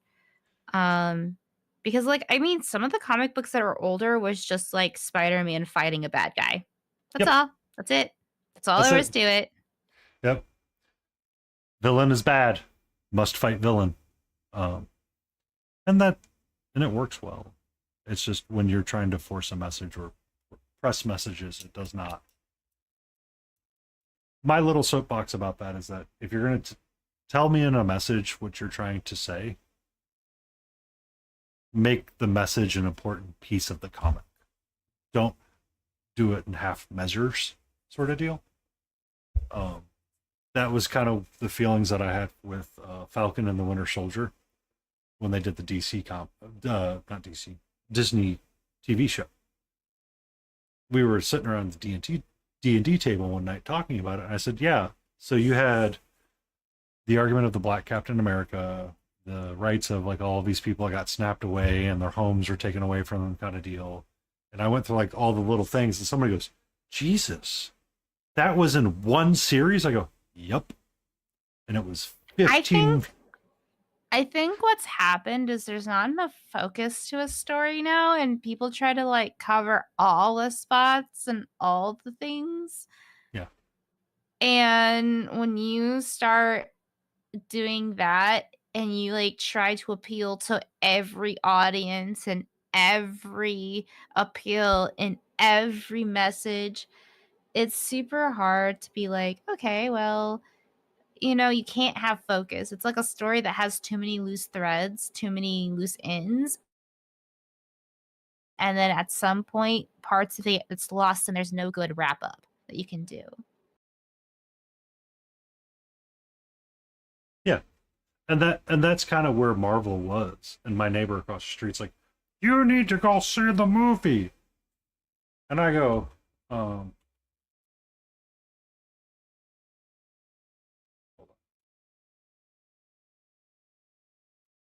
right now, Michael, I'm sorry. Sorry, I did. Oh, Confused Cat Girl. I remember them from ReaperCon. Yes, everybody, please give Confused Cat Girl a follow. I followed them weeks ago. Sorry.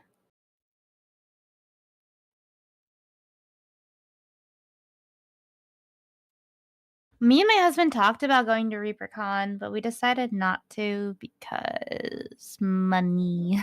Yes. And we're going to Gen Con, and next year I get to volunteer at the painting booth again, and I want to. I love volunteering at the Take and Paint.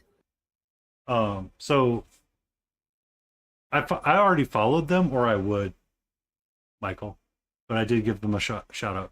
If you guys can, please give them a follow. They're trying to get to 50. It would be super duper awesome for them.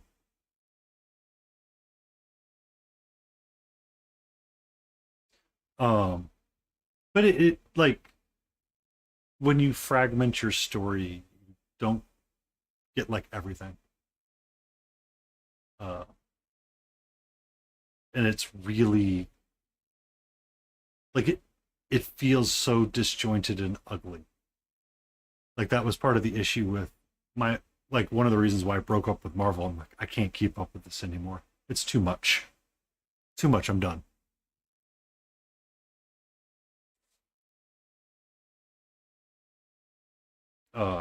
And then it's like just give me one story. And my neighbor's like, well, you get one story. I'm like, the Thunderbolts was really good. I'm like, you have to give me more than just one movie. Like, I need like 3 or 4 of these in a row to prove that they're going to be good again.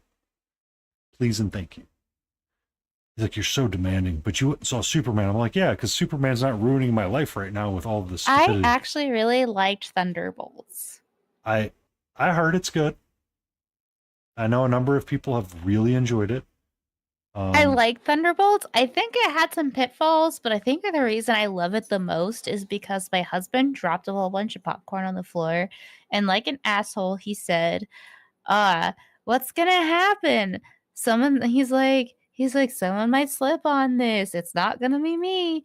And like an hour later, he slips on his own fucking popcorn. And it was the most hilarious shit. And he's like, I almost died, and you're laughing at me. And I said, serves you right for spilling popcorn and laughing about it, about the people cleaning it up. And he's just sat there and like, so like I went to the movies a few weeks ago with our little one, and then she spilt half of her popcorn. I'm like, daughter like father. And she's like, no, I said, your dad literally just dropped the popcorn. I said, just do me a favor, don't slip on it. Well, that's okay. So in my profession, I have learned never say never, no matter what it is. It doesn't matter what it is. Never say never, because the moment you say never, never say never happens, it usually happens like literally within a week. I was working on a project and it was for a city, a relatively small city. They're a lot bigger than they think they are. And they have a train track that bisects part of the town because, I mean, there used to be a train stop right there. So that's kind of how they started growing and building. They still have the train track, but they don't have the train stop anymore like they used to. So the train still goes through. I need a piece of paper for this. So back in the day, where did my pen go?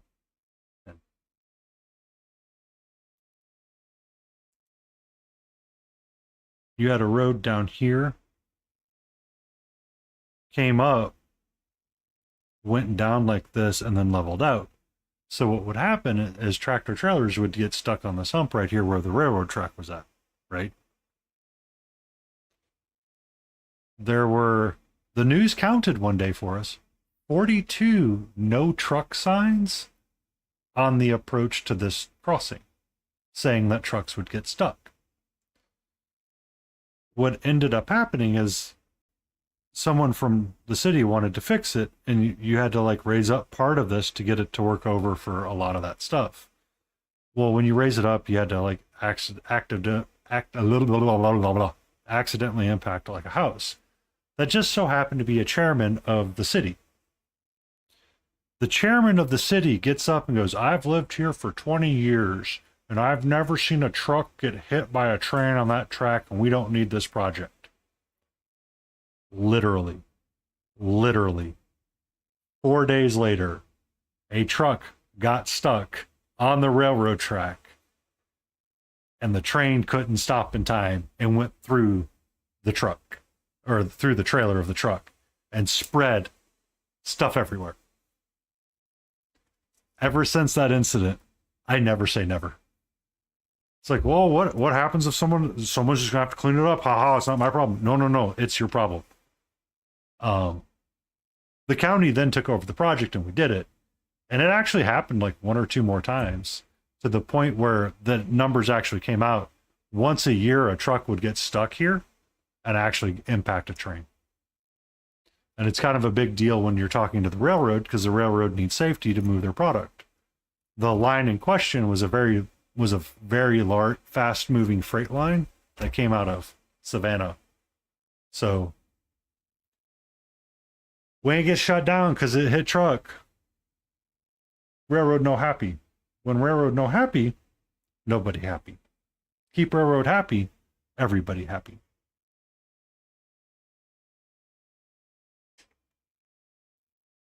Are they one of the ones that would like carry a lot of the important goods too? Because there's a lot of giant important goods that get imported through those those really quick lines that like do construction and things like that. That's just for infrastructure all around the states. Yes. So that, like, I was joking about that project so much one day, and this rail line. I said, I'll never be done messing with this rail line. It has screwed me over in so many different ways.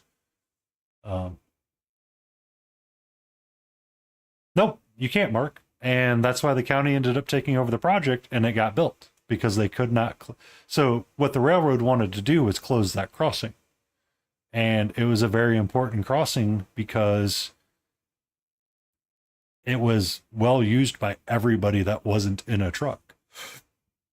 And now that the trucks couldn't figure out how to live their lives, we tried to make it better so it wouldn't happen as frequently.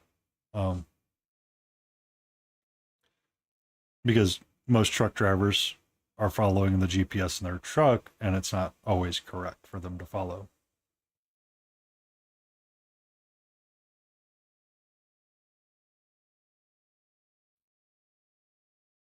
We have that happening in our HOA. The one dude that has the most cars, that's the lead of the HOA, parks all of his fucking cars to the point it's like actually a safety hazard. And if an ambulance would came through, there's a lot of blind spots and it's hard to get through the road.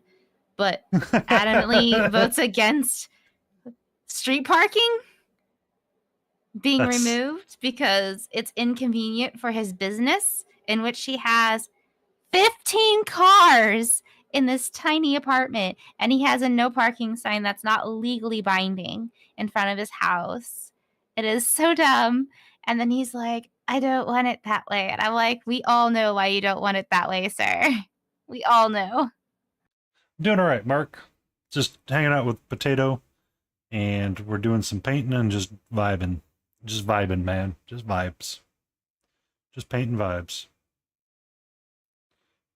I was trying to look for my D&D character earlier, and the internet said it's in Mordecai's Tome of Mayhem. The turtle is mentioned in there, but it is not mentioned in the playable race section. Its stat block is in there, but not the playable race stat block. So I still have to research to find where my turtle is, because I want a turtle, damn it. If I can't have a turtle, I'm playing the smelly furbolg.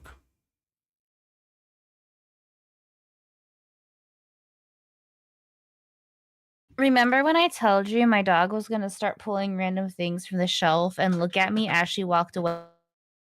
So you've reached the part in the night where it's time for you to either get ready for bed or pay more attention to the dog? I mean, I don't usually listen to her. She can get mad and glad in the same pants she got born in.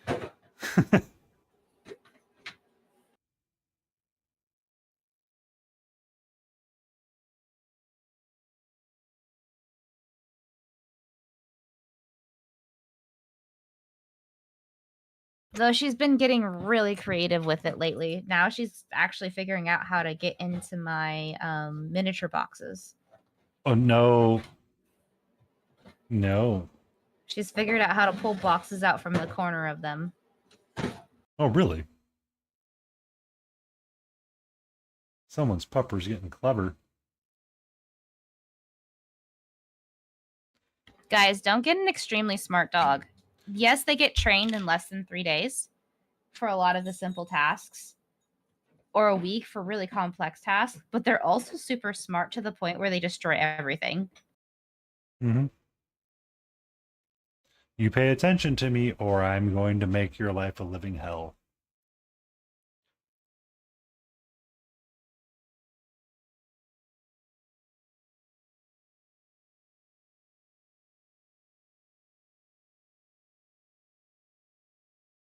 She wanted pets. Mm-hmm. Surprised mine has left me alone. She's probably finally found a place to sleep and rest for a little bit before the mayhem shall continue.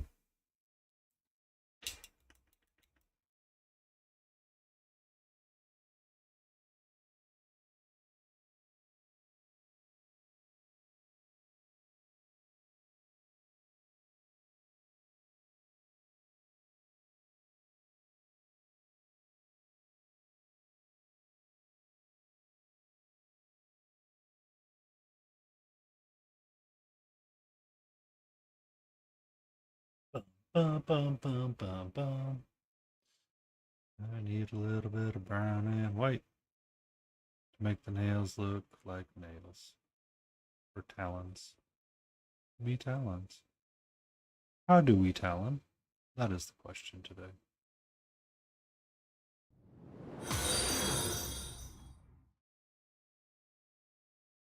Thank you for that follow. I'm not even gonna try. Not even gonna try.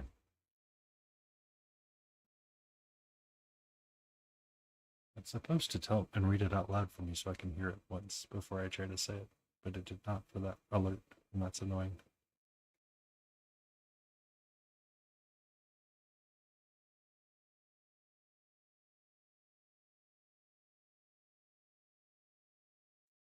Bum, bum, ba, bum, bum.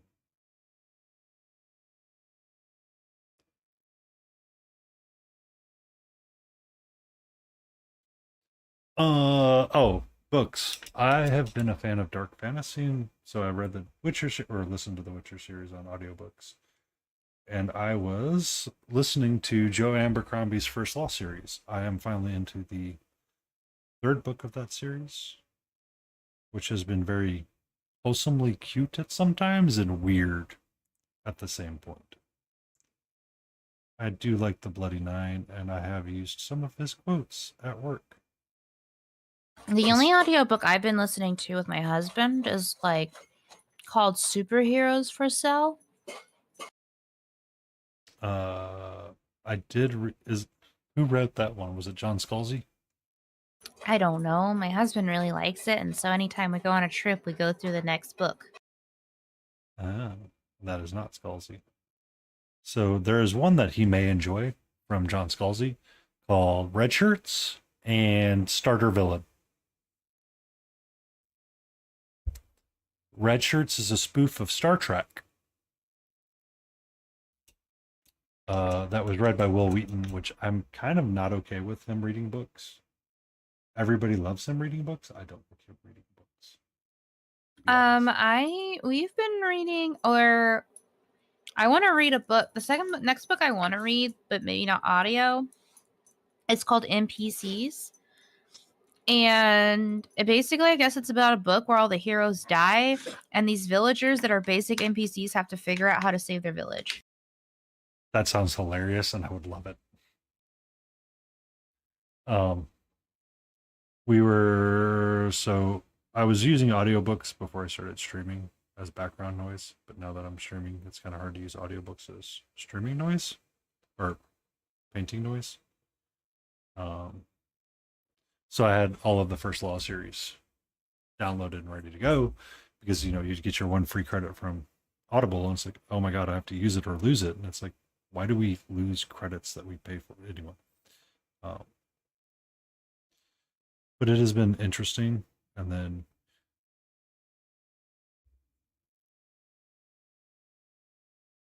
hold on. New notebook. Notebook, come back. I just posted in the chat the NPCs book. I flagged it. I need to give you special points. NPCs and secondhand curses.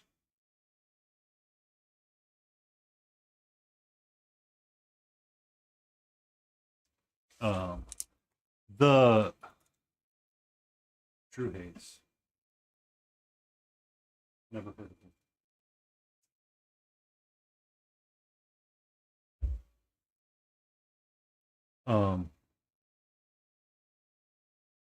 So I would listen to audiobooks, and I was running out of things to listen to. So I found R.R. Verdi's.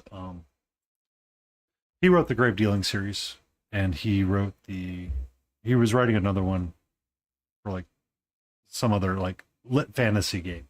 I don't know why. Sometimes lit fantasy is like interesting to me to listen to and read, and other times I'm like, this is dumb. It just depends on the book and the author, I guess. Because there was the Verdine Gate from somebody else. I was at a convention, and people are like, "Do you want a free book? It's lit. It's a lit fantasy. It's a lit RPG." I'm like, "Free book? Okay, I'll take it. I don't care." And I listened to that, or I read the first one, and then found out I like listening to them better than I like reading them. But the John Scalzi Starter Villain, my brother got me for Christmas, and I was like, okay, this isn't half bad.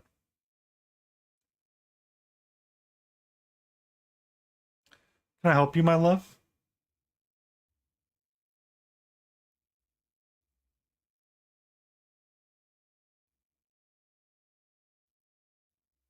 Um,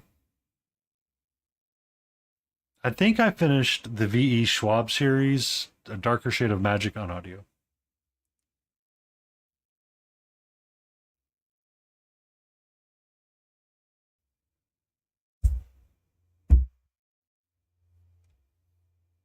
She might be busy with something, Mark. Calm down.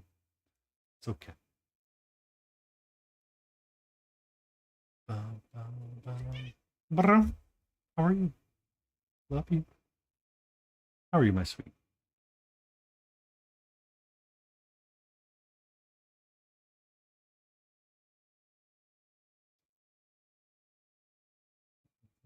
Please don't bite. Please chill out just a smidge. Good evening, Malty. How are you?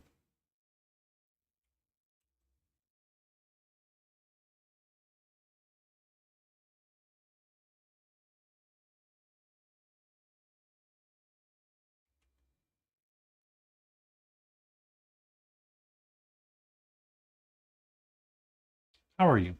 Hmm? Hmm? Hmm? How are you? So what you up to, Malty? Are you in Apex Legends? Can we cat treat? I don't know. Is it off cooldown? Is it off cooldown, Mark?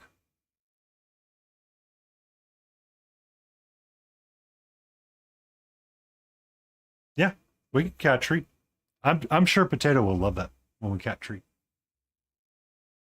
Oh, empty It again. What happened? Our cat would. painting would like to give Katu a treat. Let's go get you a cat treat. I'll be right back.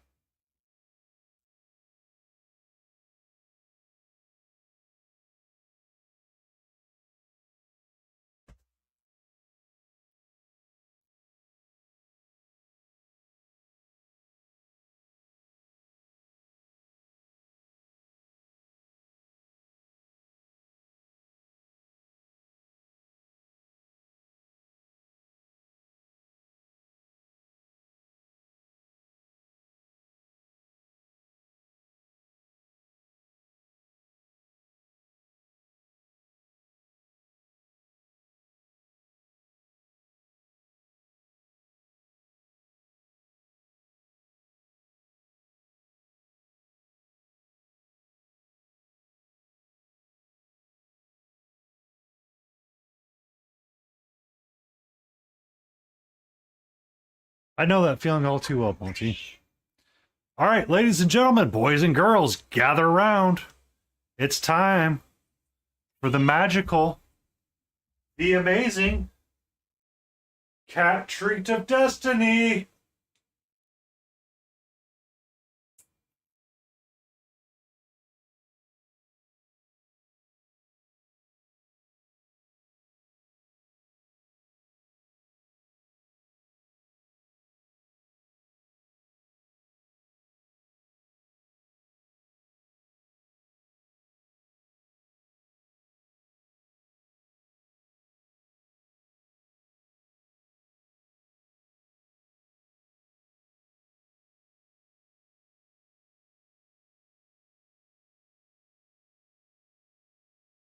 We have Kitty.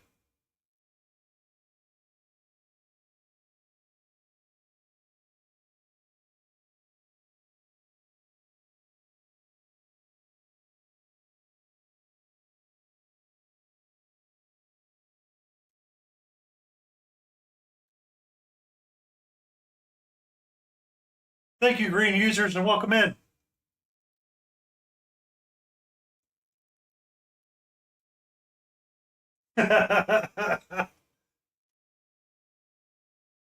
Her name is Katra.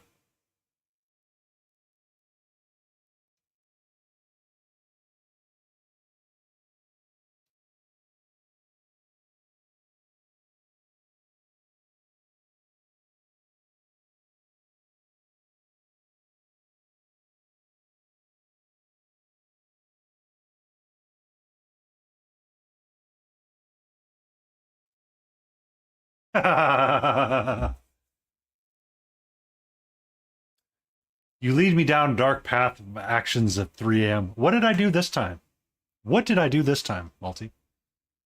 No, no. I'm okay with everything. Welcome in, green users. Welcome in, Wobbly. Yes, it is. Katra is her name. She is my stalwart companion. Well, to be fair, Multi, you'd been playing a lot of Apex.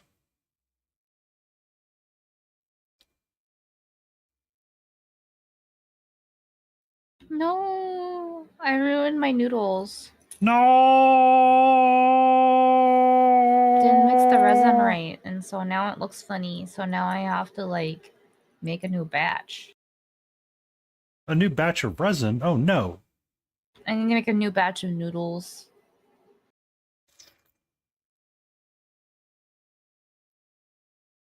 More noodles. Out of curiosity, do you play any games? I used to play a long time ago, but I had stopped. I considered Borderlands 4 just because I like the Borderlands series.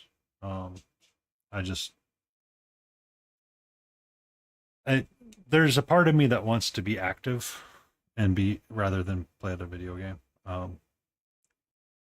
It's just I find it to be a lot more mentally stimulating and healthy for me to do art things and paint things. So I like to do it more than play the video games. I used to be a avid League of Legends player. I used to try to play. Was in World of Warcraft. Every once in a while, I would dabble in some Counter-Strike to go back to the olden days of yesteryear. I kind of fell out. I tried to play Elden Ring for a while, but I just couldn't handle it. I can't say I couldn't handle it. I was not enjoying the rhythm because I'm a very white person, and Souls games tend to be rhythm games, so I have a real hard point with it sometimes. Or I have what feels like an extra challenge than what should be there for myself.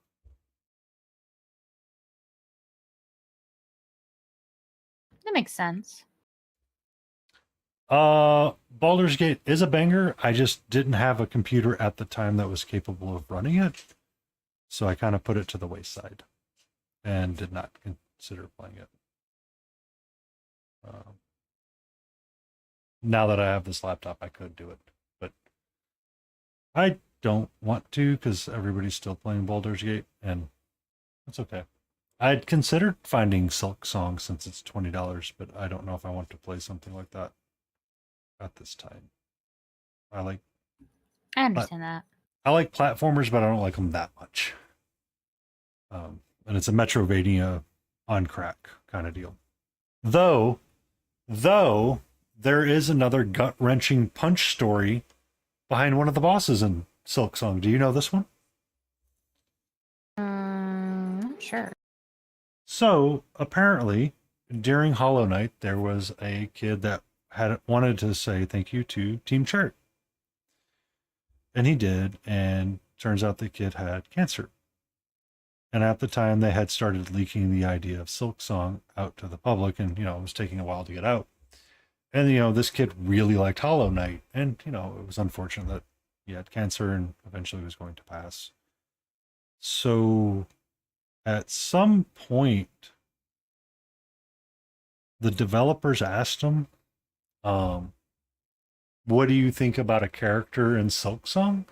And he drew out a character. So like one of the early bosses, I think it is, the one with the spear and like a cloak, was actually inspired by his artwork.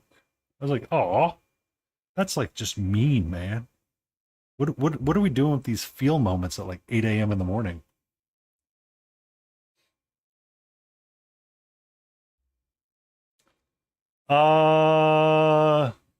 Do one, and if you lose, go to bed. Oh, I just got a message from my best friend. Mm-hmm. And he said to whisper and it's driving your husband nuts. And I said, what? Why? And he's like, we're playing a game. And I said, ha ha ha, joke's on him. Sucks to be him.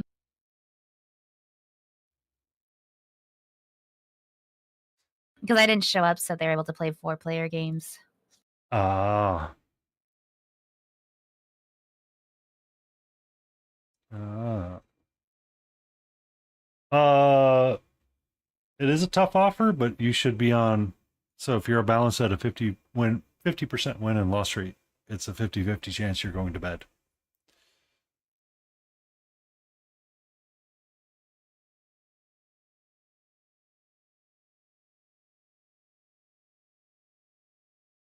And how are you doing tonight, green users? I believe this is one you sculpted, if I'm not mistaken.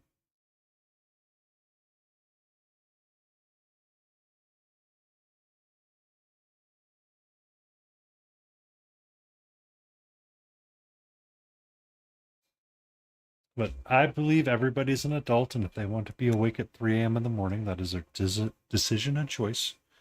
They will pay for the consequences of their actions on another day.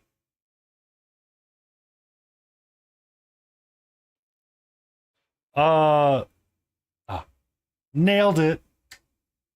Crushed it. Potatoes Bun is hanging out with me right now. Hi, I'm Potato Bun. Yeah.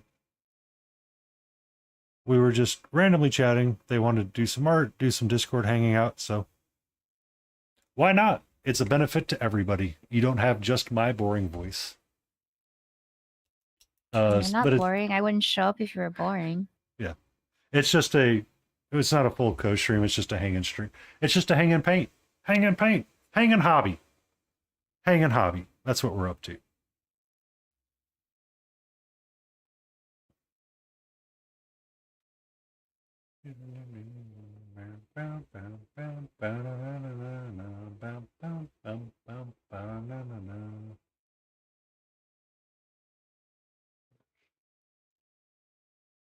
Mythology, why do you hate me so? Yeah, that's what I thought. That's what I thought.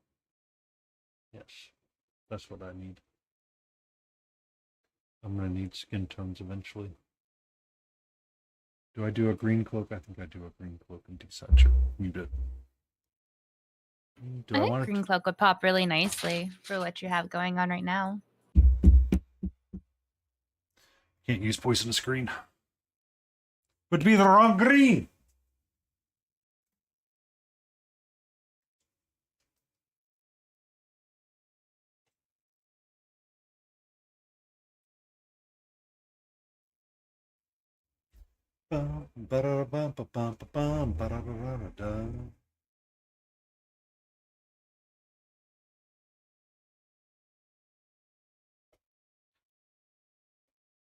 That was my vortex mixer.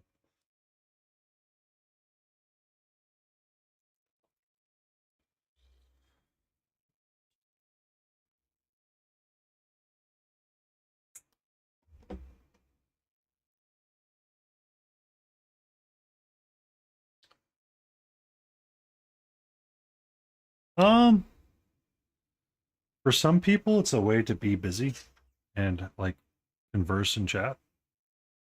I know for me, the reason why I started the stream was to hang out and paint.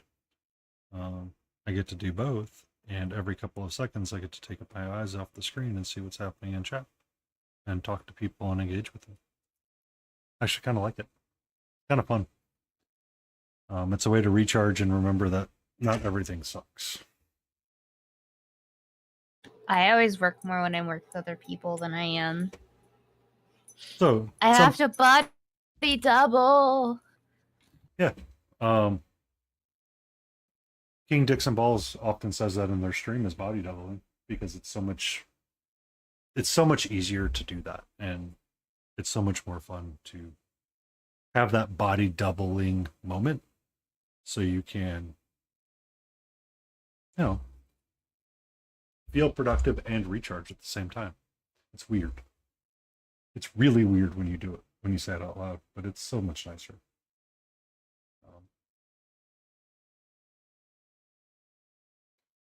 Because what is it? I'm not doing much bottle doubling right now because of my dog. Dog wants attention.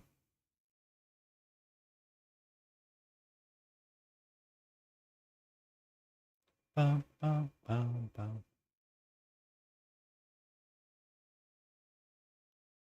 I mean, Catcher was here, and now she's going to go rest because she got her cat treat. Sometimes she hangs out with me, and sometimes she doesn't. She likes to be just looming about. Or she's going to be off in the shadows to keep me protected.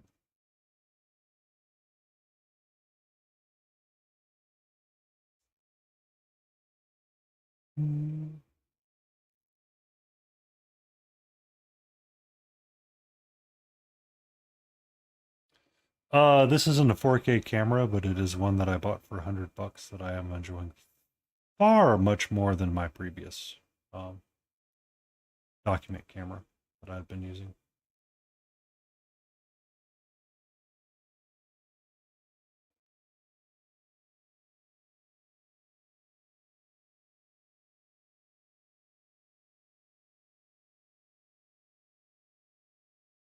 And then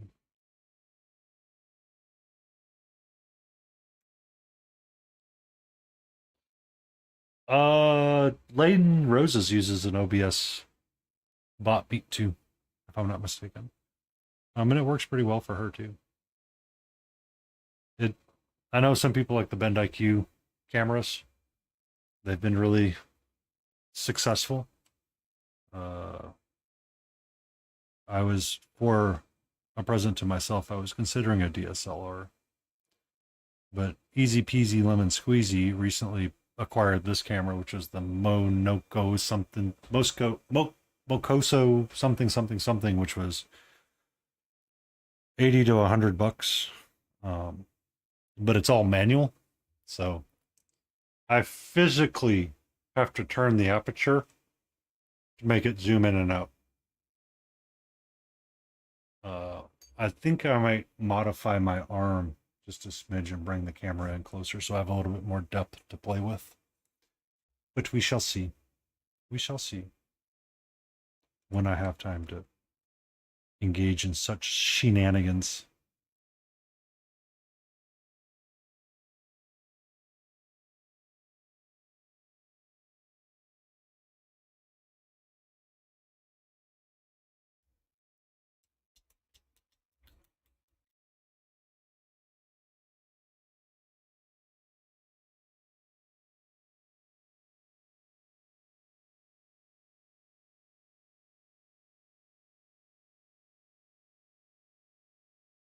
Nailed it, first try. Malty, it is always welcome to see you. You should get some rest, though. Okay. Stay and hang out. Stay and hang out. Fill the tavern with your wares. Tell us your problems. Norm may not be here, but you're always welcome to be around.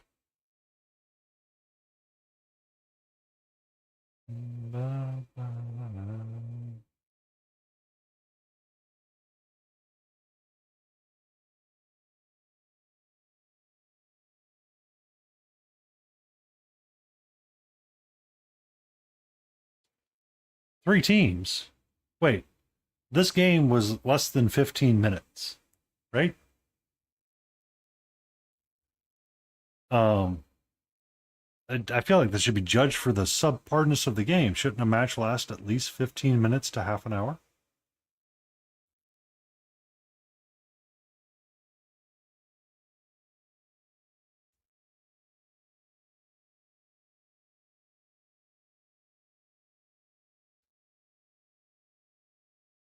Newfoundland.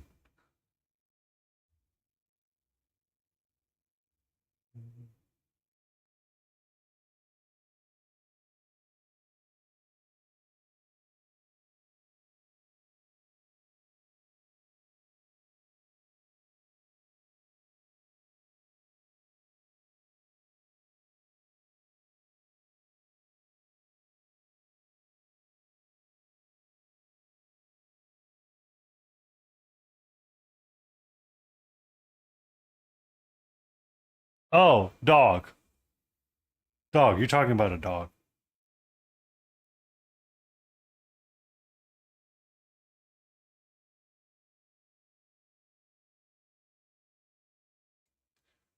I had a partner that had their family raised doofies, and those dogs could be very crazy. They sure can be. Because they're worker breed dogs, right? So they have to have a job.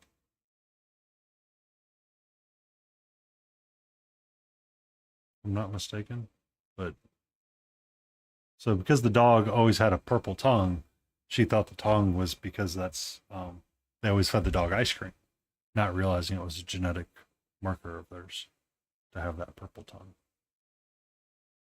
which would be creepy. But anyway.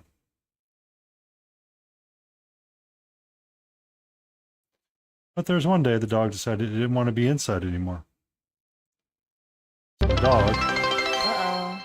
then ran out, jumped out the window. Yes, thank you for that stretch, Malty. Oh.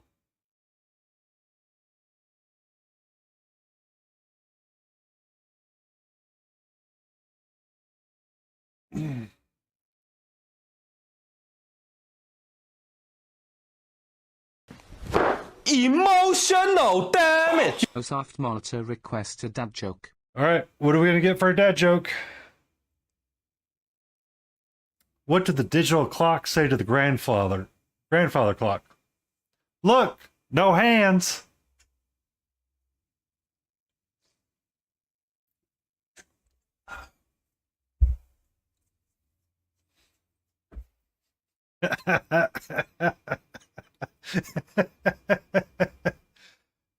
At least I didn't do it in a Valley Girl accent like the last one that made Grey Wolf run away.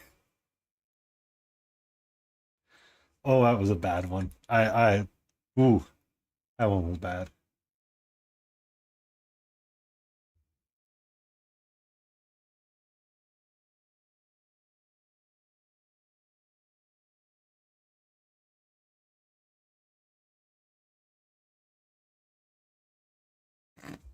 It's so bad you're sending it to your dad. I see how it is, Joe.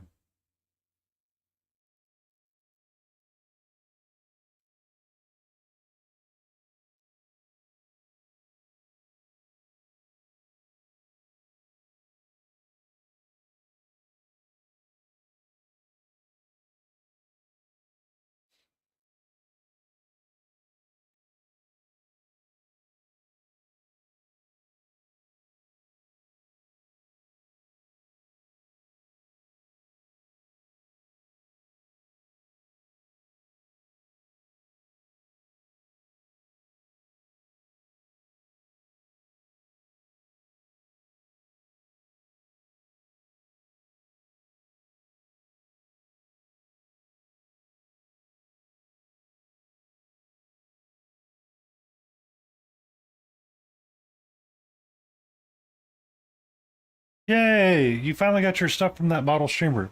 Was it a tank kit that you were trying to win, if I remember?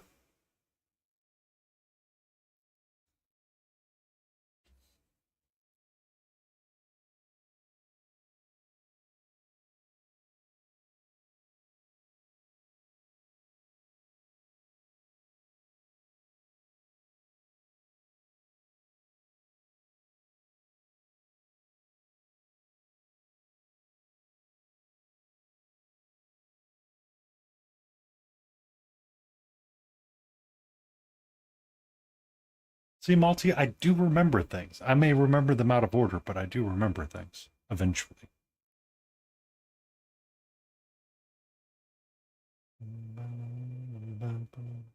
I don't have the memory of Wapple, but I do have a good memory.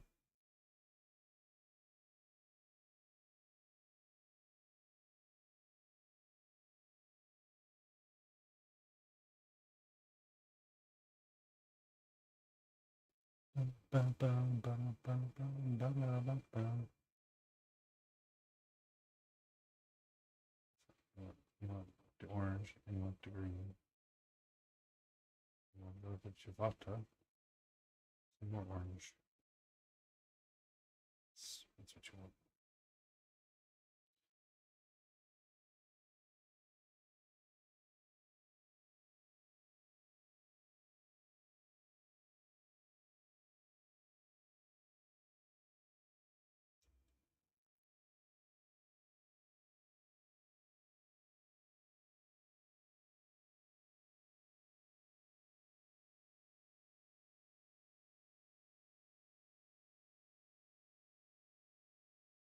Is it a big Texan mug that has the Texas national anthem, where the stars and stripes are big in Texas?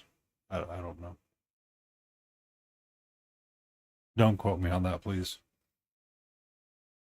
Oh no, Texas is scary. Actually, the Texas Worklink Gaming Club was at ReaperCon.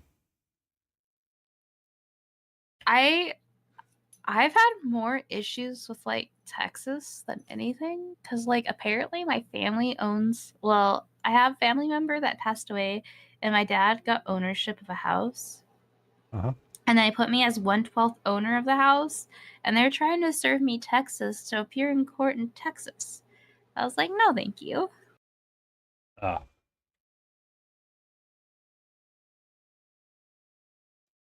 Hold on. Hold on, Multi. I can answer this question. Let me zoom out. So this is a big mug.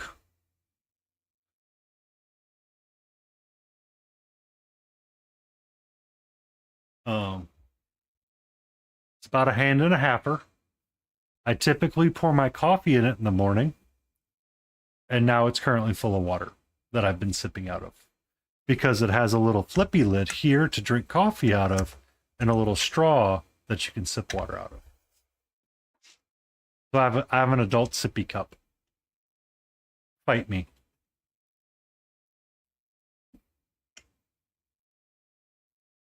Just remember, that's my protector. How do you like to fight? I throw cute cat pics. I am not ashamed. That sounds challenging.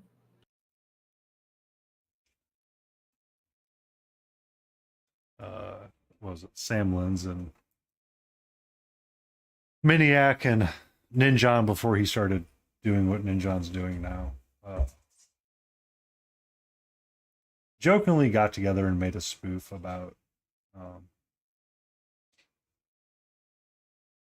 am I trying to think of? The what is like terms of miniature painting, like wet blending and like getting there. And Sam Lins comes in and he's like, we don't have pens. We only use brushes here. And like pulls out brushes from like a wrist cuff or something. Like he's like a really cool kid.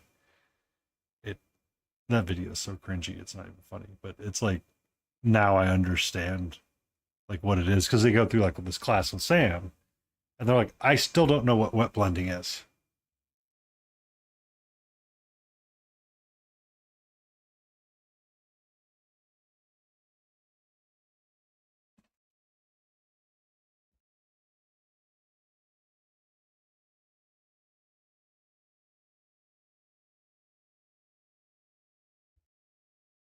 She's got the zoomies, by the way, ladies and gentlemen.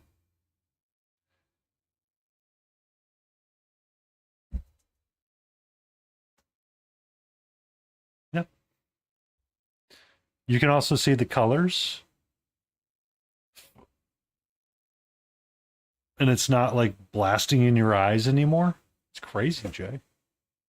It's crazy.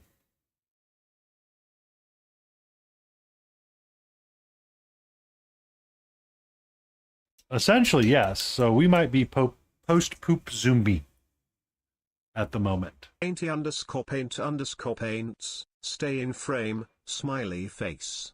Yeah, that's going to be a thing for a while again, Multi. I got to figure out a way to position the camera that's a little bit more natural and give me a little bit more room to work around and move around. So I might switch its arm location up and move it off to the right. I just need to be careful because I don't want to accidentally poke it with my brush that I've been prone to do in the past.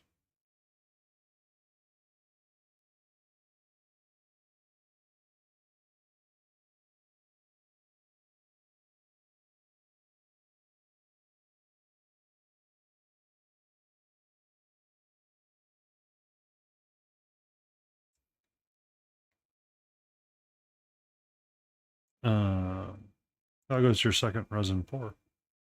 And do you do a lot of resin pours, or do you just do when you need to make something specific?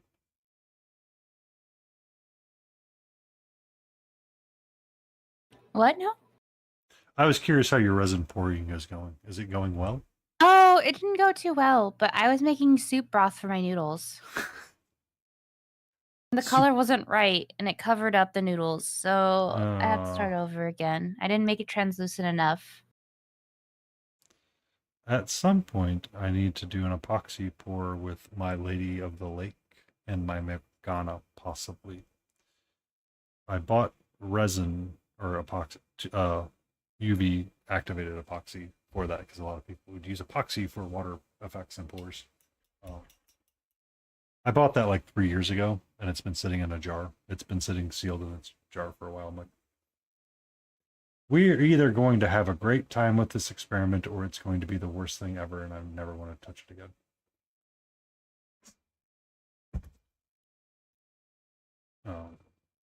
Because I saw something for the Lady of the Lake, and I was like, I want to do that. It's just, as the scareds and haven't paid in the lady yet. The thing about resin I don't like is how fickle it can be at times.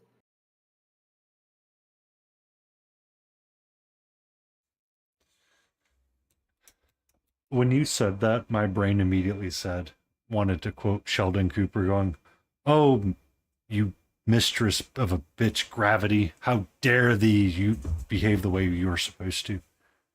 Exactly.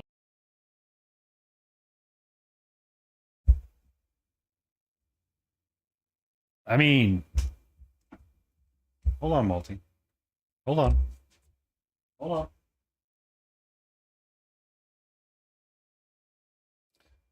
Let me zoom this out.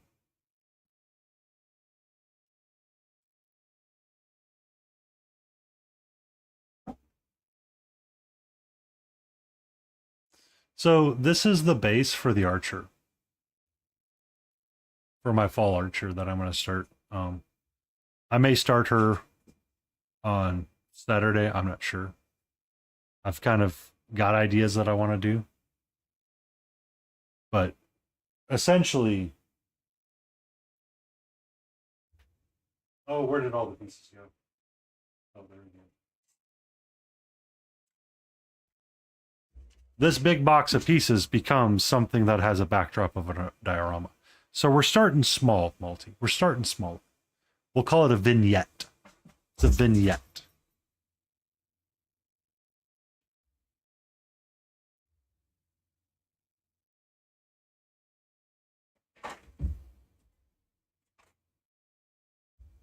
Wait. I also have a Yes. It takes me... I'm baby stepping it, Multi. I'm baby stepping it. All right.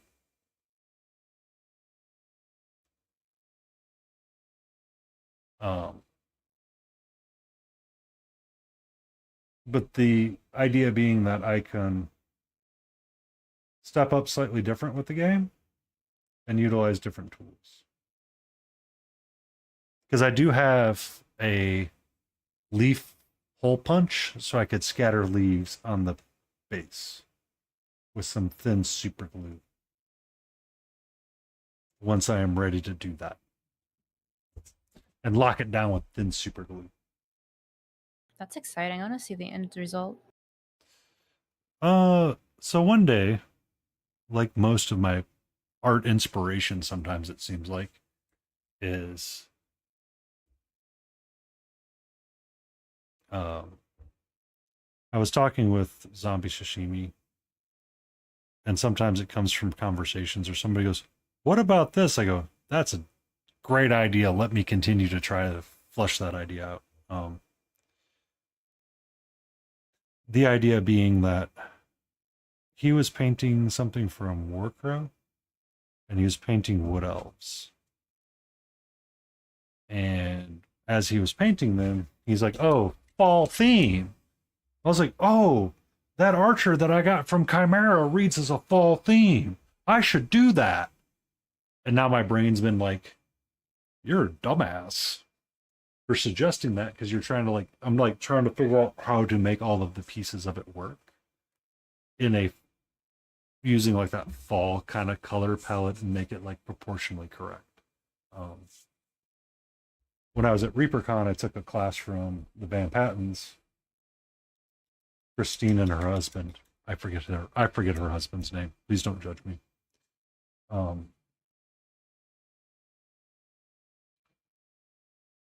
But one of the things that they recommended is if you like follow like a photo or like a color, Kyle, thank you, green users. It was always Christine Van Patten on the call out sheet. He said his name and I just forgot. His name is Kyle, his name is Kyle, and his name is Kyle. Hopefully I will remember in the future. But the idea of it being is that if you found a reference photo, what you want to do is you want to take and proportion your colors to be the same on the photo, right? So if you found like one of those fall photos, you get your 4 primary colors and then use that as your base to pick your palette. Bum bum bum bum bum bum bum bum bum bum.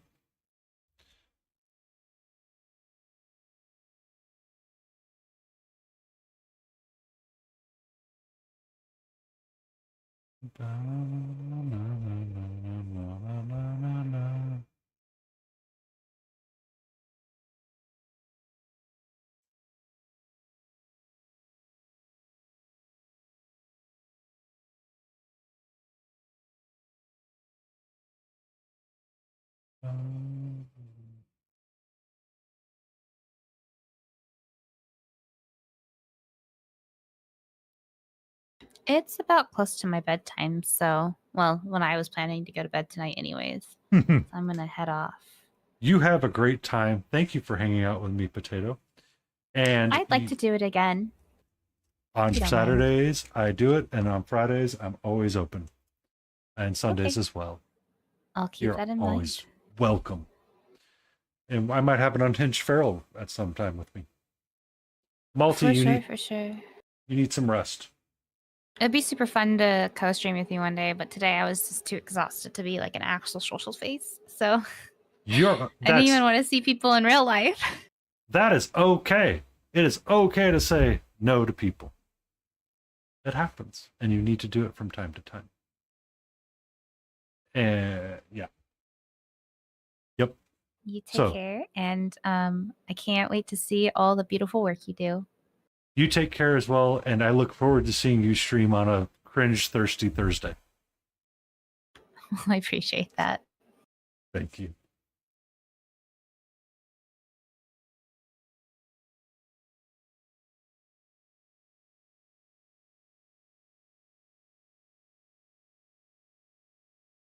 Bum, bum, bum, bum. There we go. And I can turn that up just a smidge now.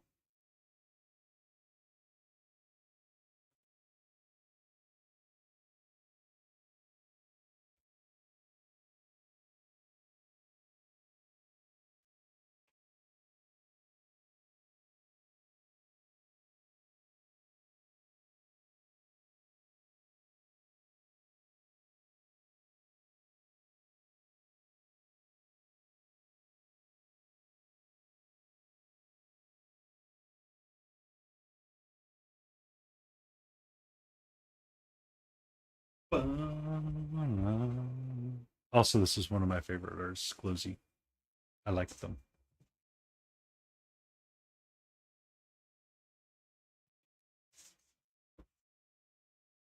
Yep. We are definitely post-poop zoomy times.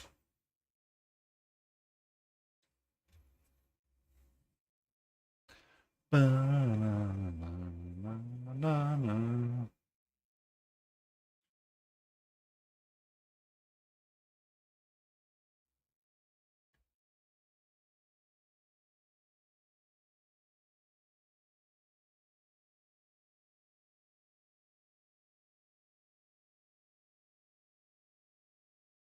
Multi, you have a great rest, by the way.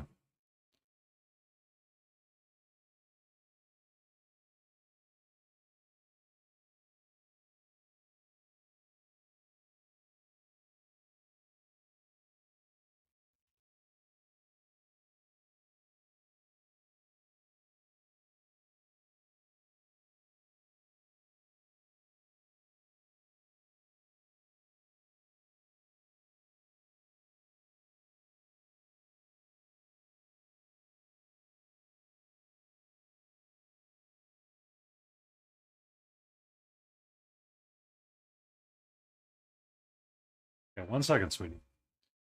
Well, while the ads run, we're going to switch scenes really quick. Yes, that does happen up there. Okay.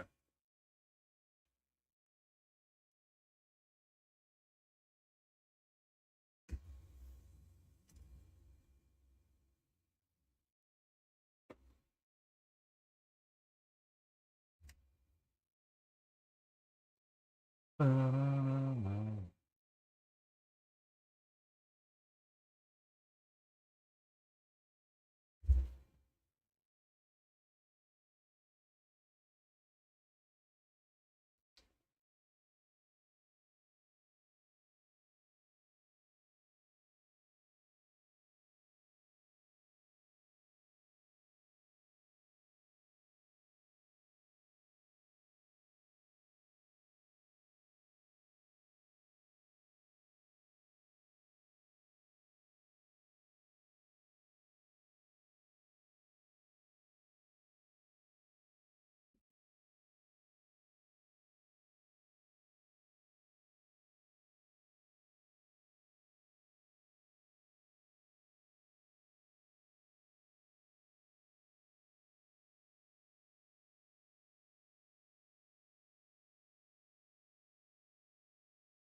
Are you going to get it?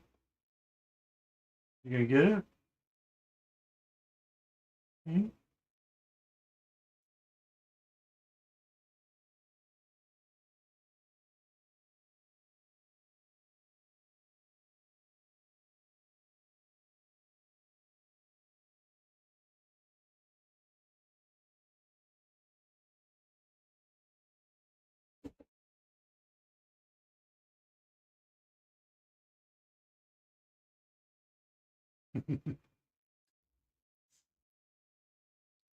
The kitty wiggles.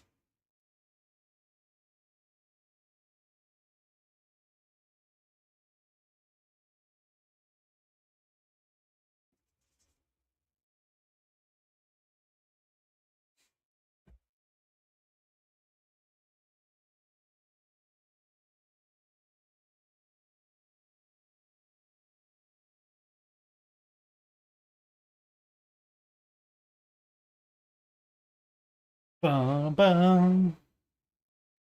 All right. I believe she's done wanting to play.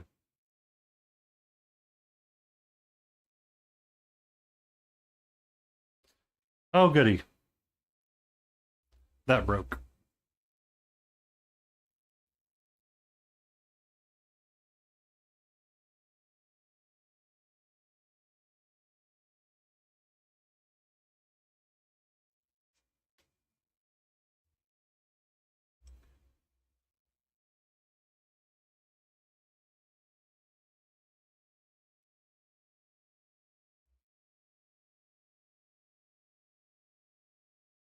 Bum, ba-dum, bum, bum, bum, bum, ba-dum. Ba-na-na-na-na, ba-na-na-na-na-na-na.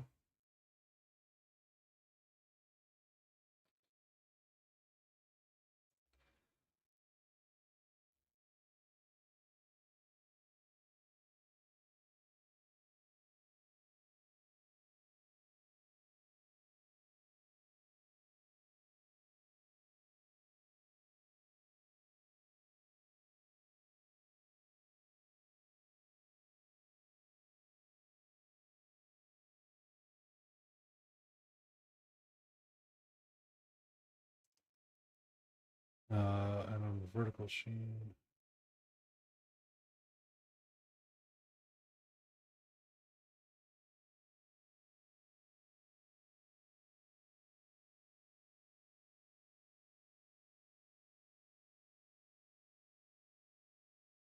Oh, there we go.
Isn't it Phasmo time, Jay?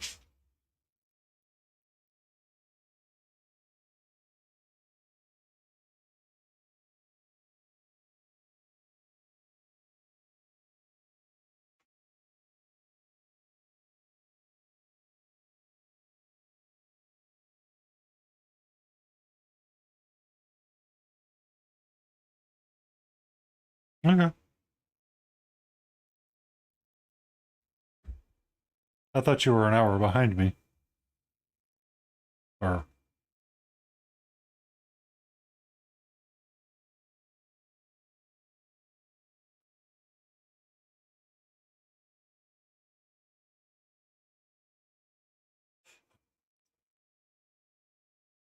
well, it's nearly 10 here.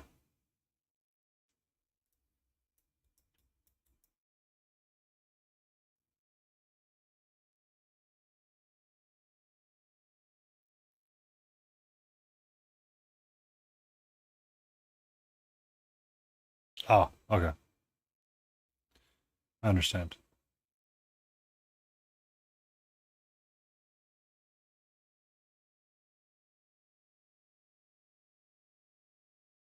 And I'm very much into a techno mode right now, so sorry if the music's a little annoying.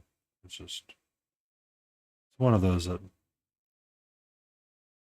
I didn't want full lo-fi, but I also didn't want.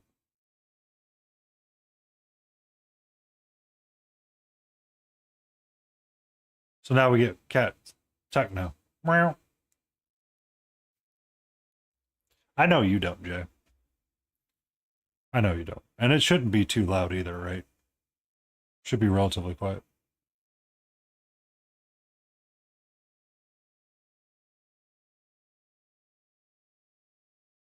kind of wanted it to be more swing, but apparently decided to get away from the swing.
Yeah. This time just gonna donut.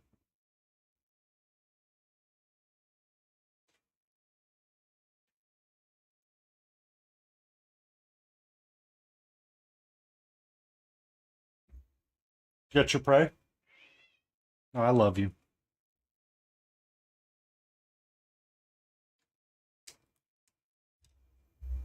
I don't need that right now. I don't need that right now. I don't need that right now. I need this right now. Bum, bum, bum, bum, bada, bum, bum.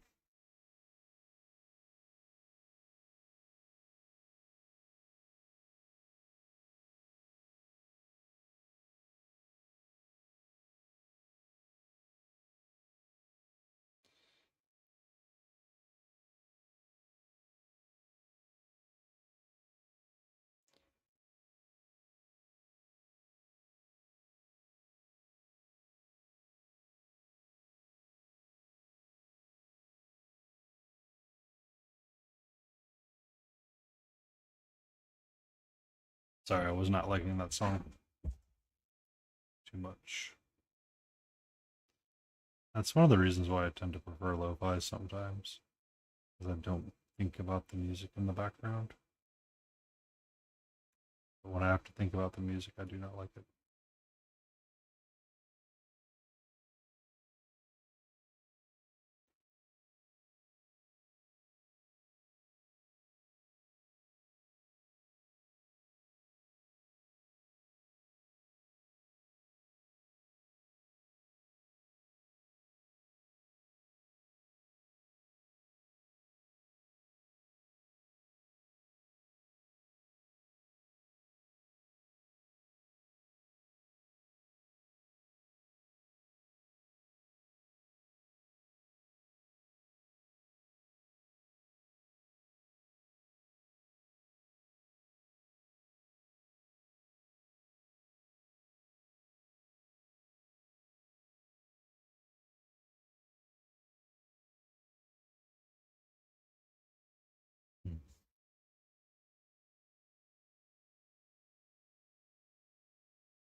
I'd been going so long, my camera started to droop.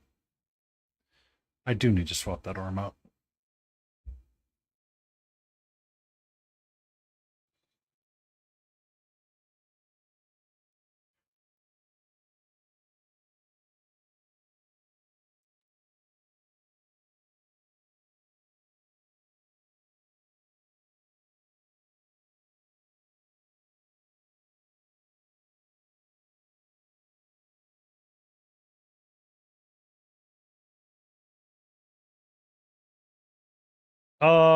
It's I'm For You by Magnetic. It's pretty good. But no, it's still the same playlist. I just skipped over the song that it was playing. I didn't. It was making me think too much, and I did not want to think while it paint. I really like turning my brain off when I'm painting and focusing on the colors.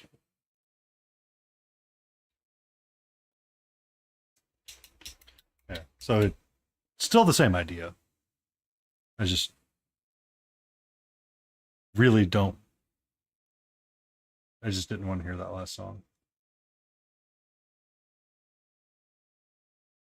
And if a playlist requires me to skip more than 3 songs, it usually gets retired.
Oops.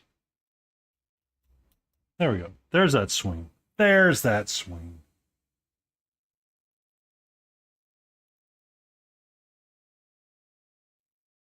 Ba-da-bum. Ba-da-bum. Ba-da-na-na-na.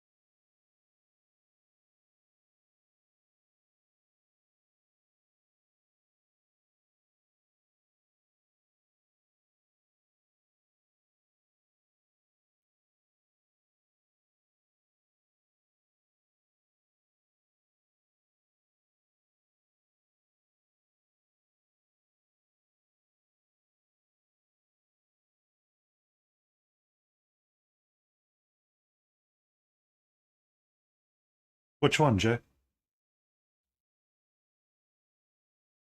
The one that was just playing?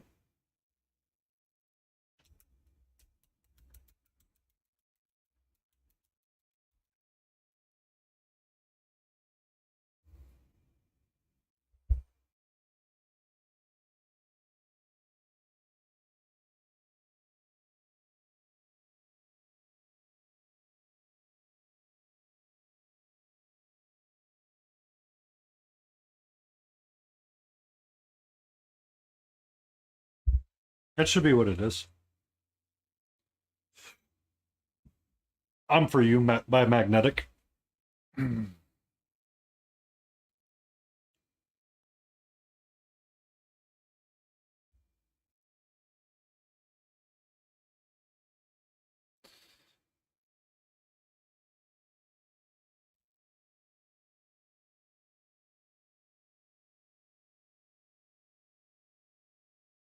You're welcome.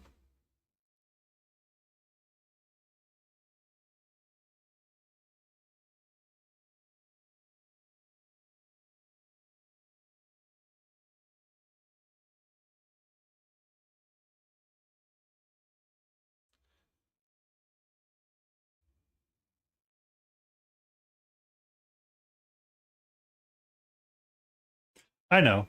It's I because I acquired premium for some reason for YouTube. Oh, it's because that's the only way I can really make clips that I never use. But the YouTube music aspect works a lot better for streaming because it's not catching as many it's not doing the random bitrate drops. There was one time one of the playlists did have like a staticky scratch to it. Um, that was messing with solo tear. That was it.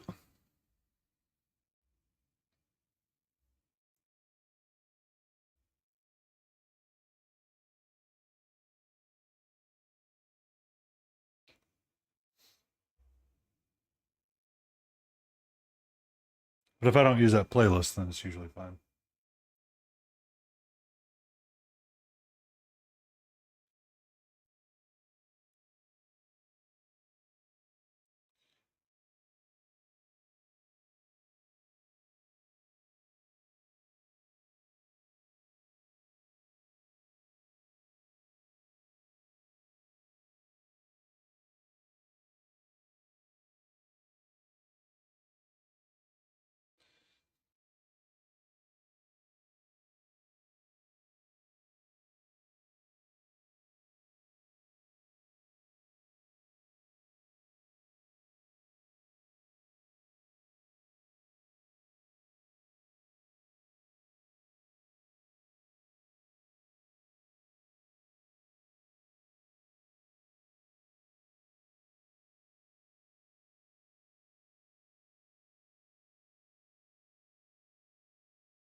Excuse me. That is my second yawn. Really big yawn. Anyway.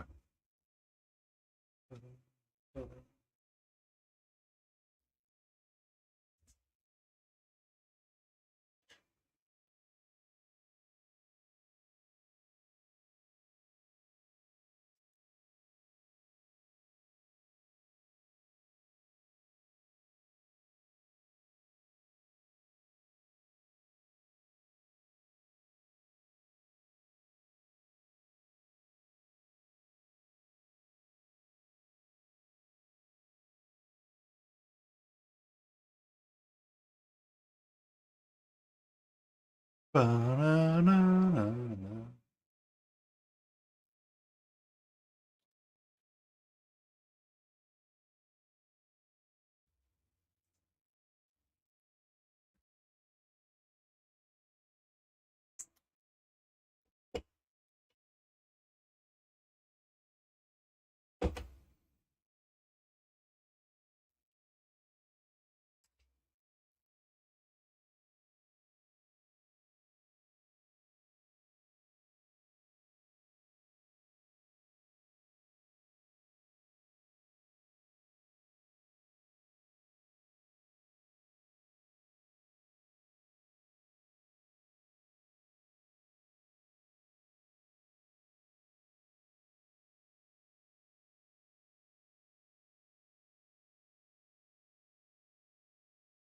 Is that going to work?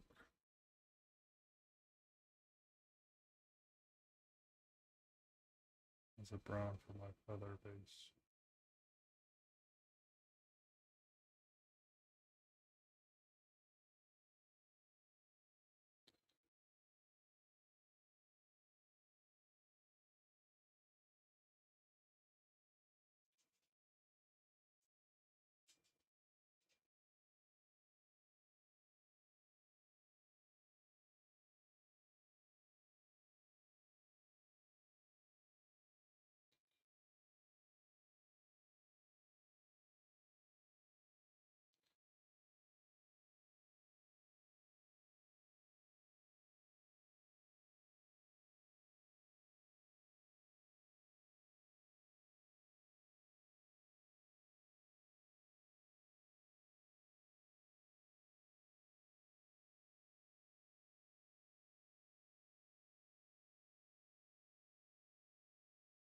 You're okay, sweetie.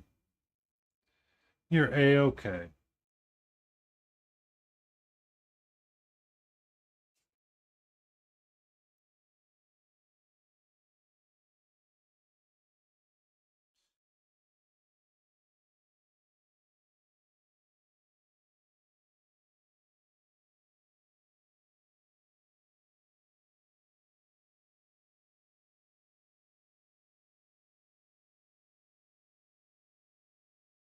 You're okay.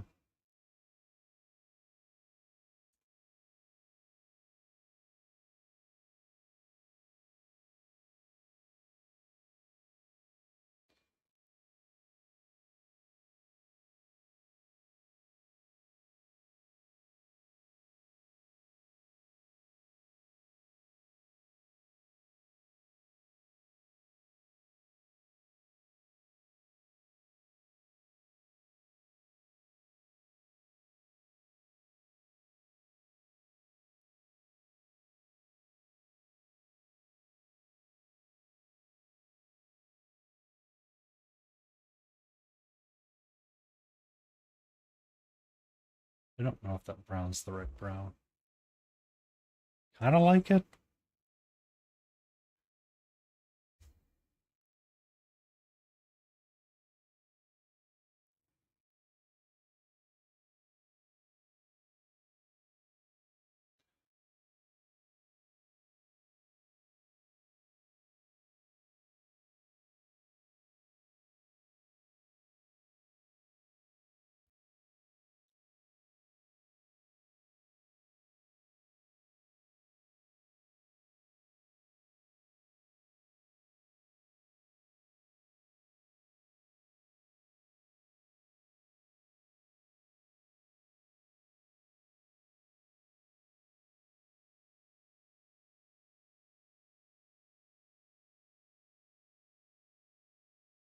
Alright, so if that's going to go that way.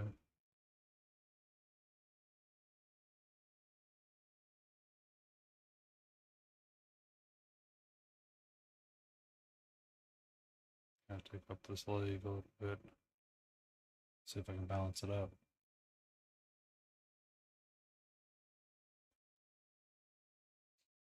Can I?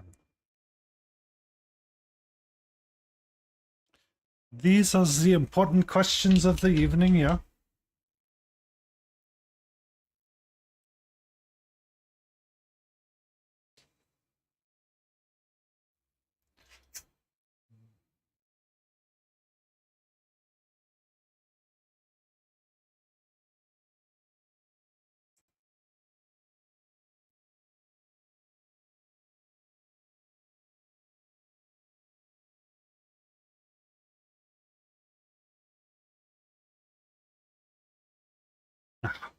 Alright.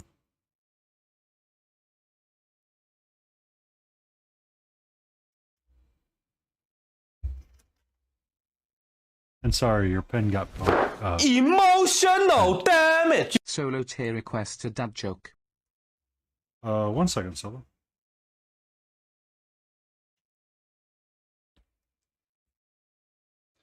That's broken.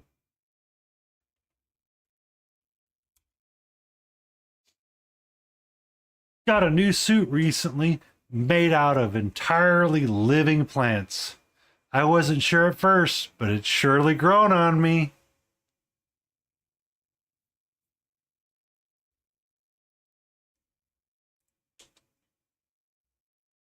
No.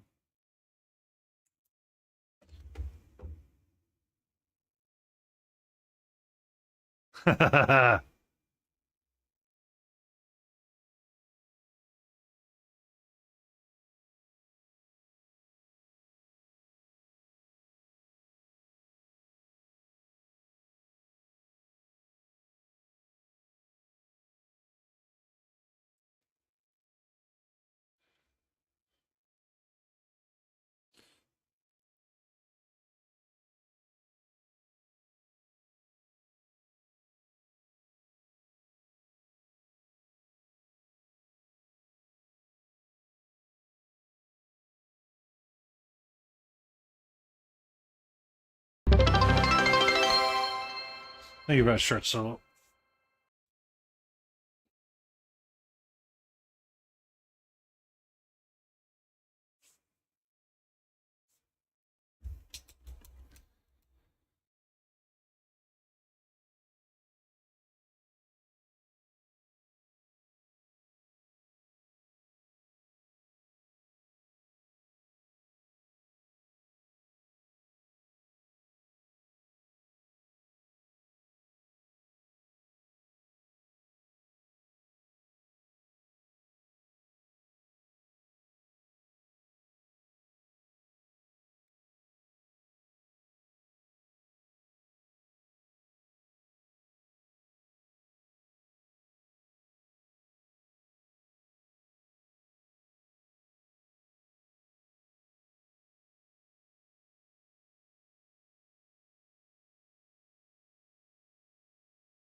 Oh, infected mushroom. I knew this sounded familiar. Oh my God. Those were the days.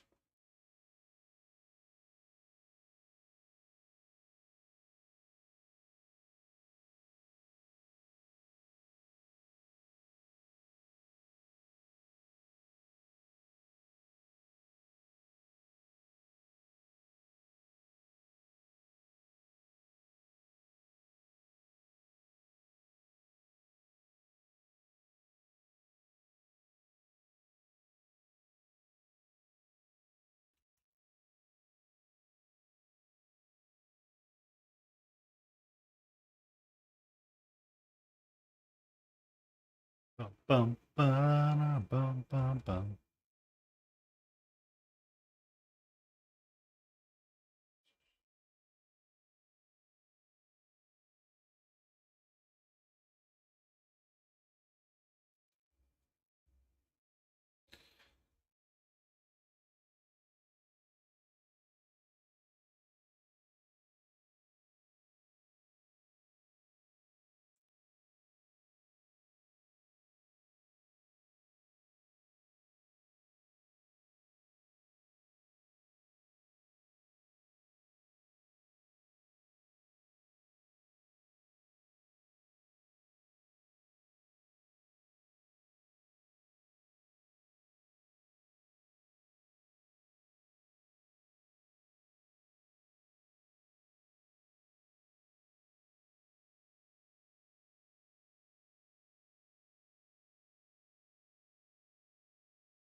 What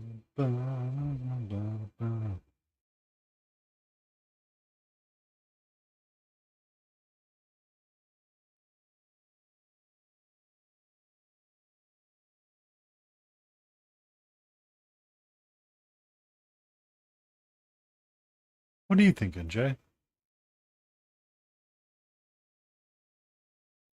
I don't know if I want to make that darker. Maybe just do a crimson base. And then bring it up. And I think I don't want this. I think this is too browny. Greeny brown. But greeny brown would work. Overall, compositionally speaking. Probably. I could be speaking out of my ass.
No, no, no.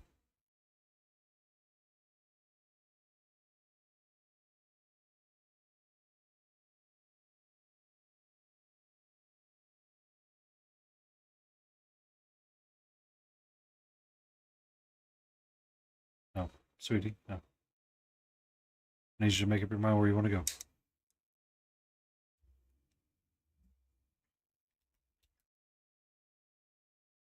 I love you to death, but not right now, please.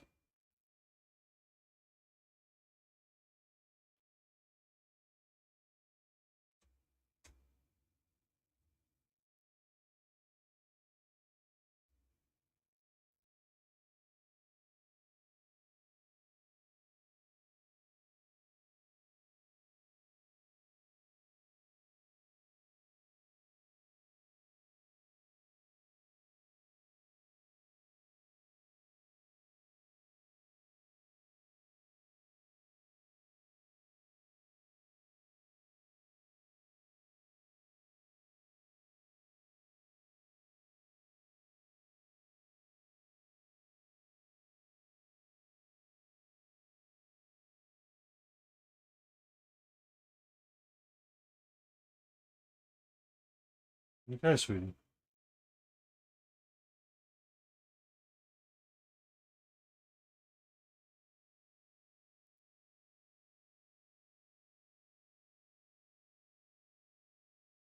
Love you to death, but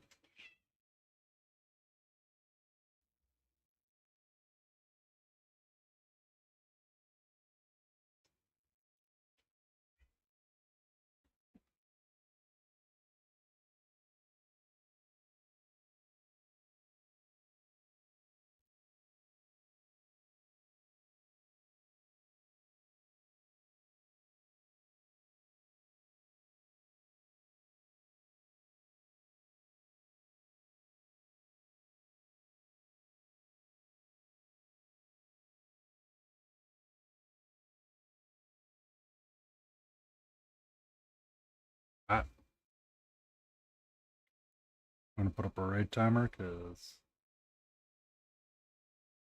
I am getting the sleepies. Thank you Interreminize coming in with the awesome people. Thank you for the raid, Interminis. Right as I'm about to put on my raid timer to go to sleep.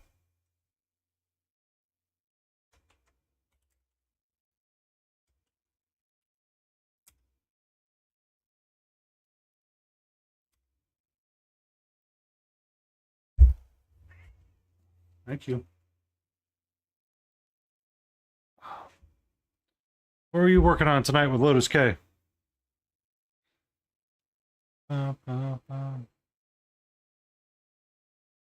Sweetie, you should calm down.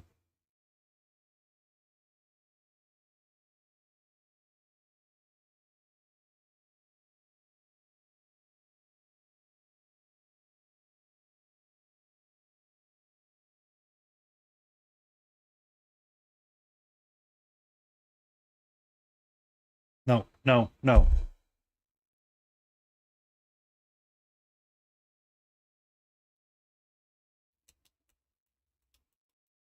What the heck is beeping in my back of my head right now?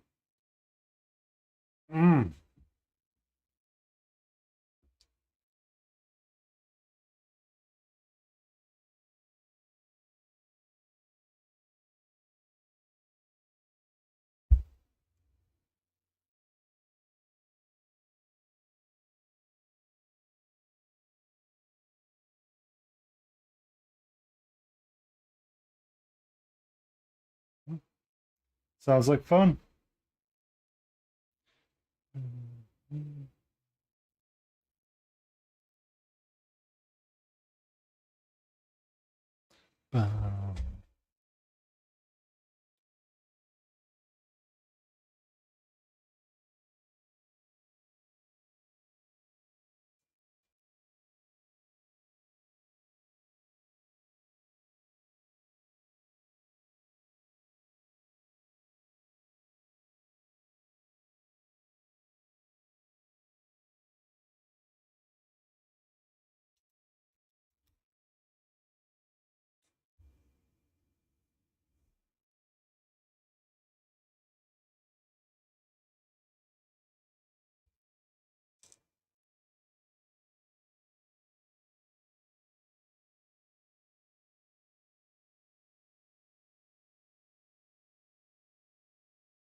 Oh, son of a biscuit. Somehow I got sounds turned on for alerts.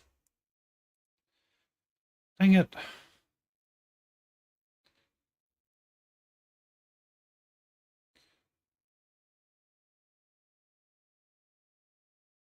I'm going to have to find that.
What's up, Lotus? How are you?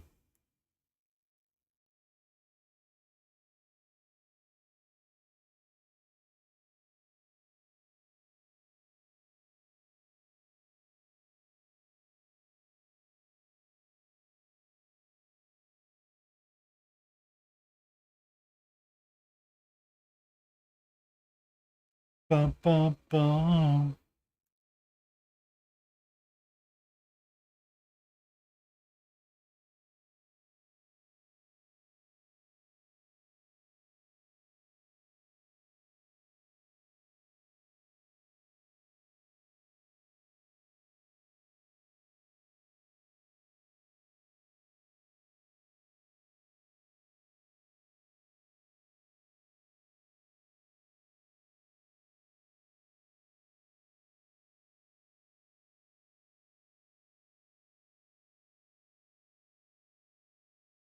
What were you working on tonight?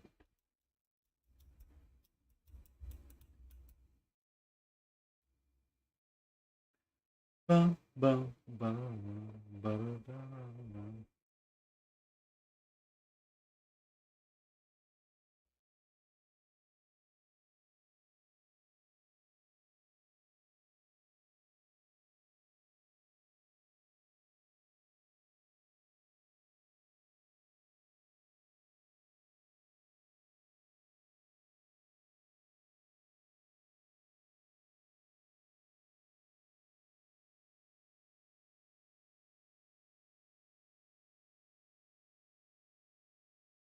Mmm.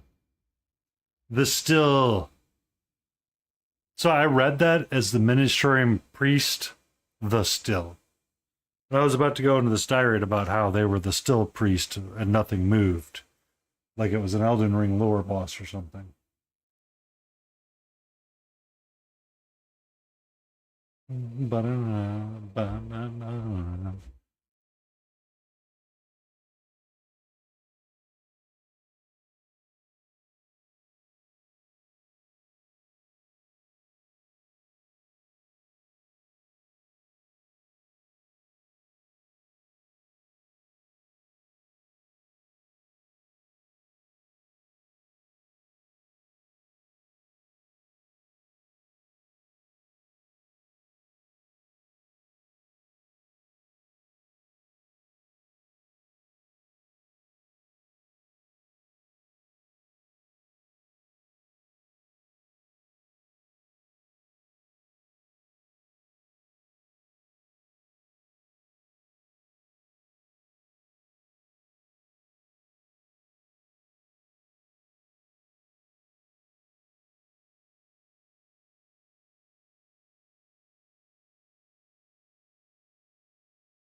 Okay. It is time to rate out. I have the sleepies. And I've been at it for a while. Let's go find our good friend Wicked.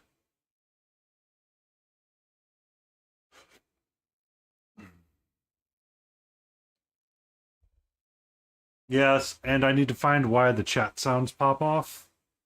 And if it's something that Catcher accidentally pushed or something that somebody else did. I'm not quite sure. I'd like everyone to say thank you for being here. It's always welcome. I love you all. Let's all have a great night. And then we are going to go see an amazing other painter who's painting for the greater good.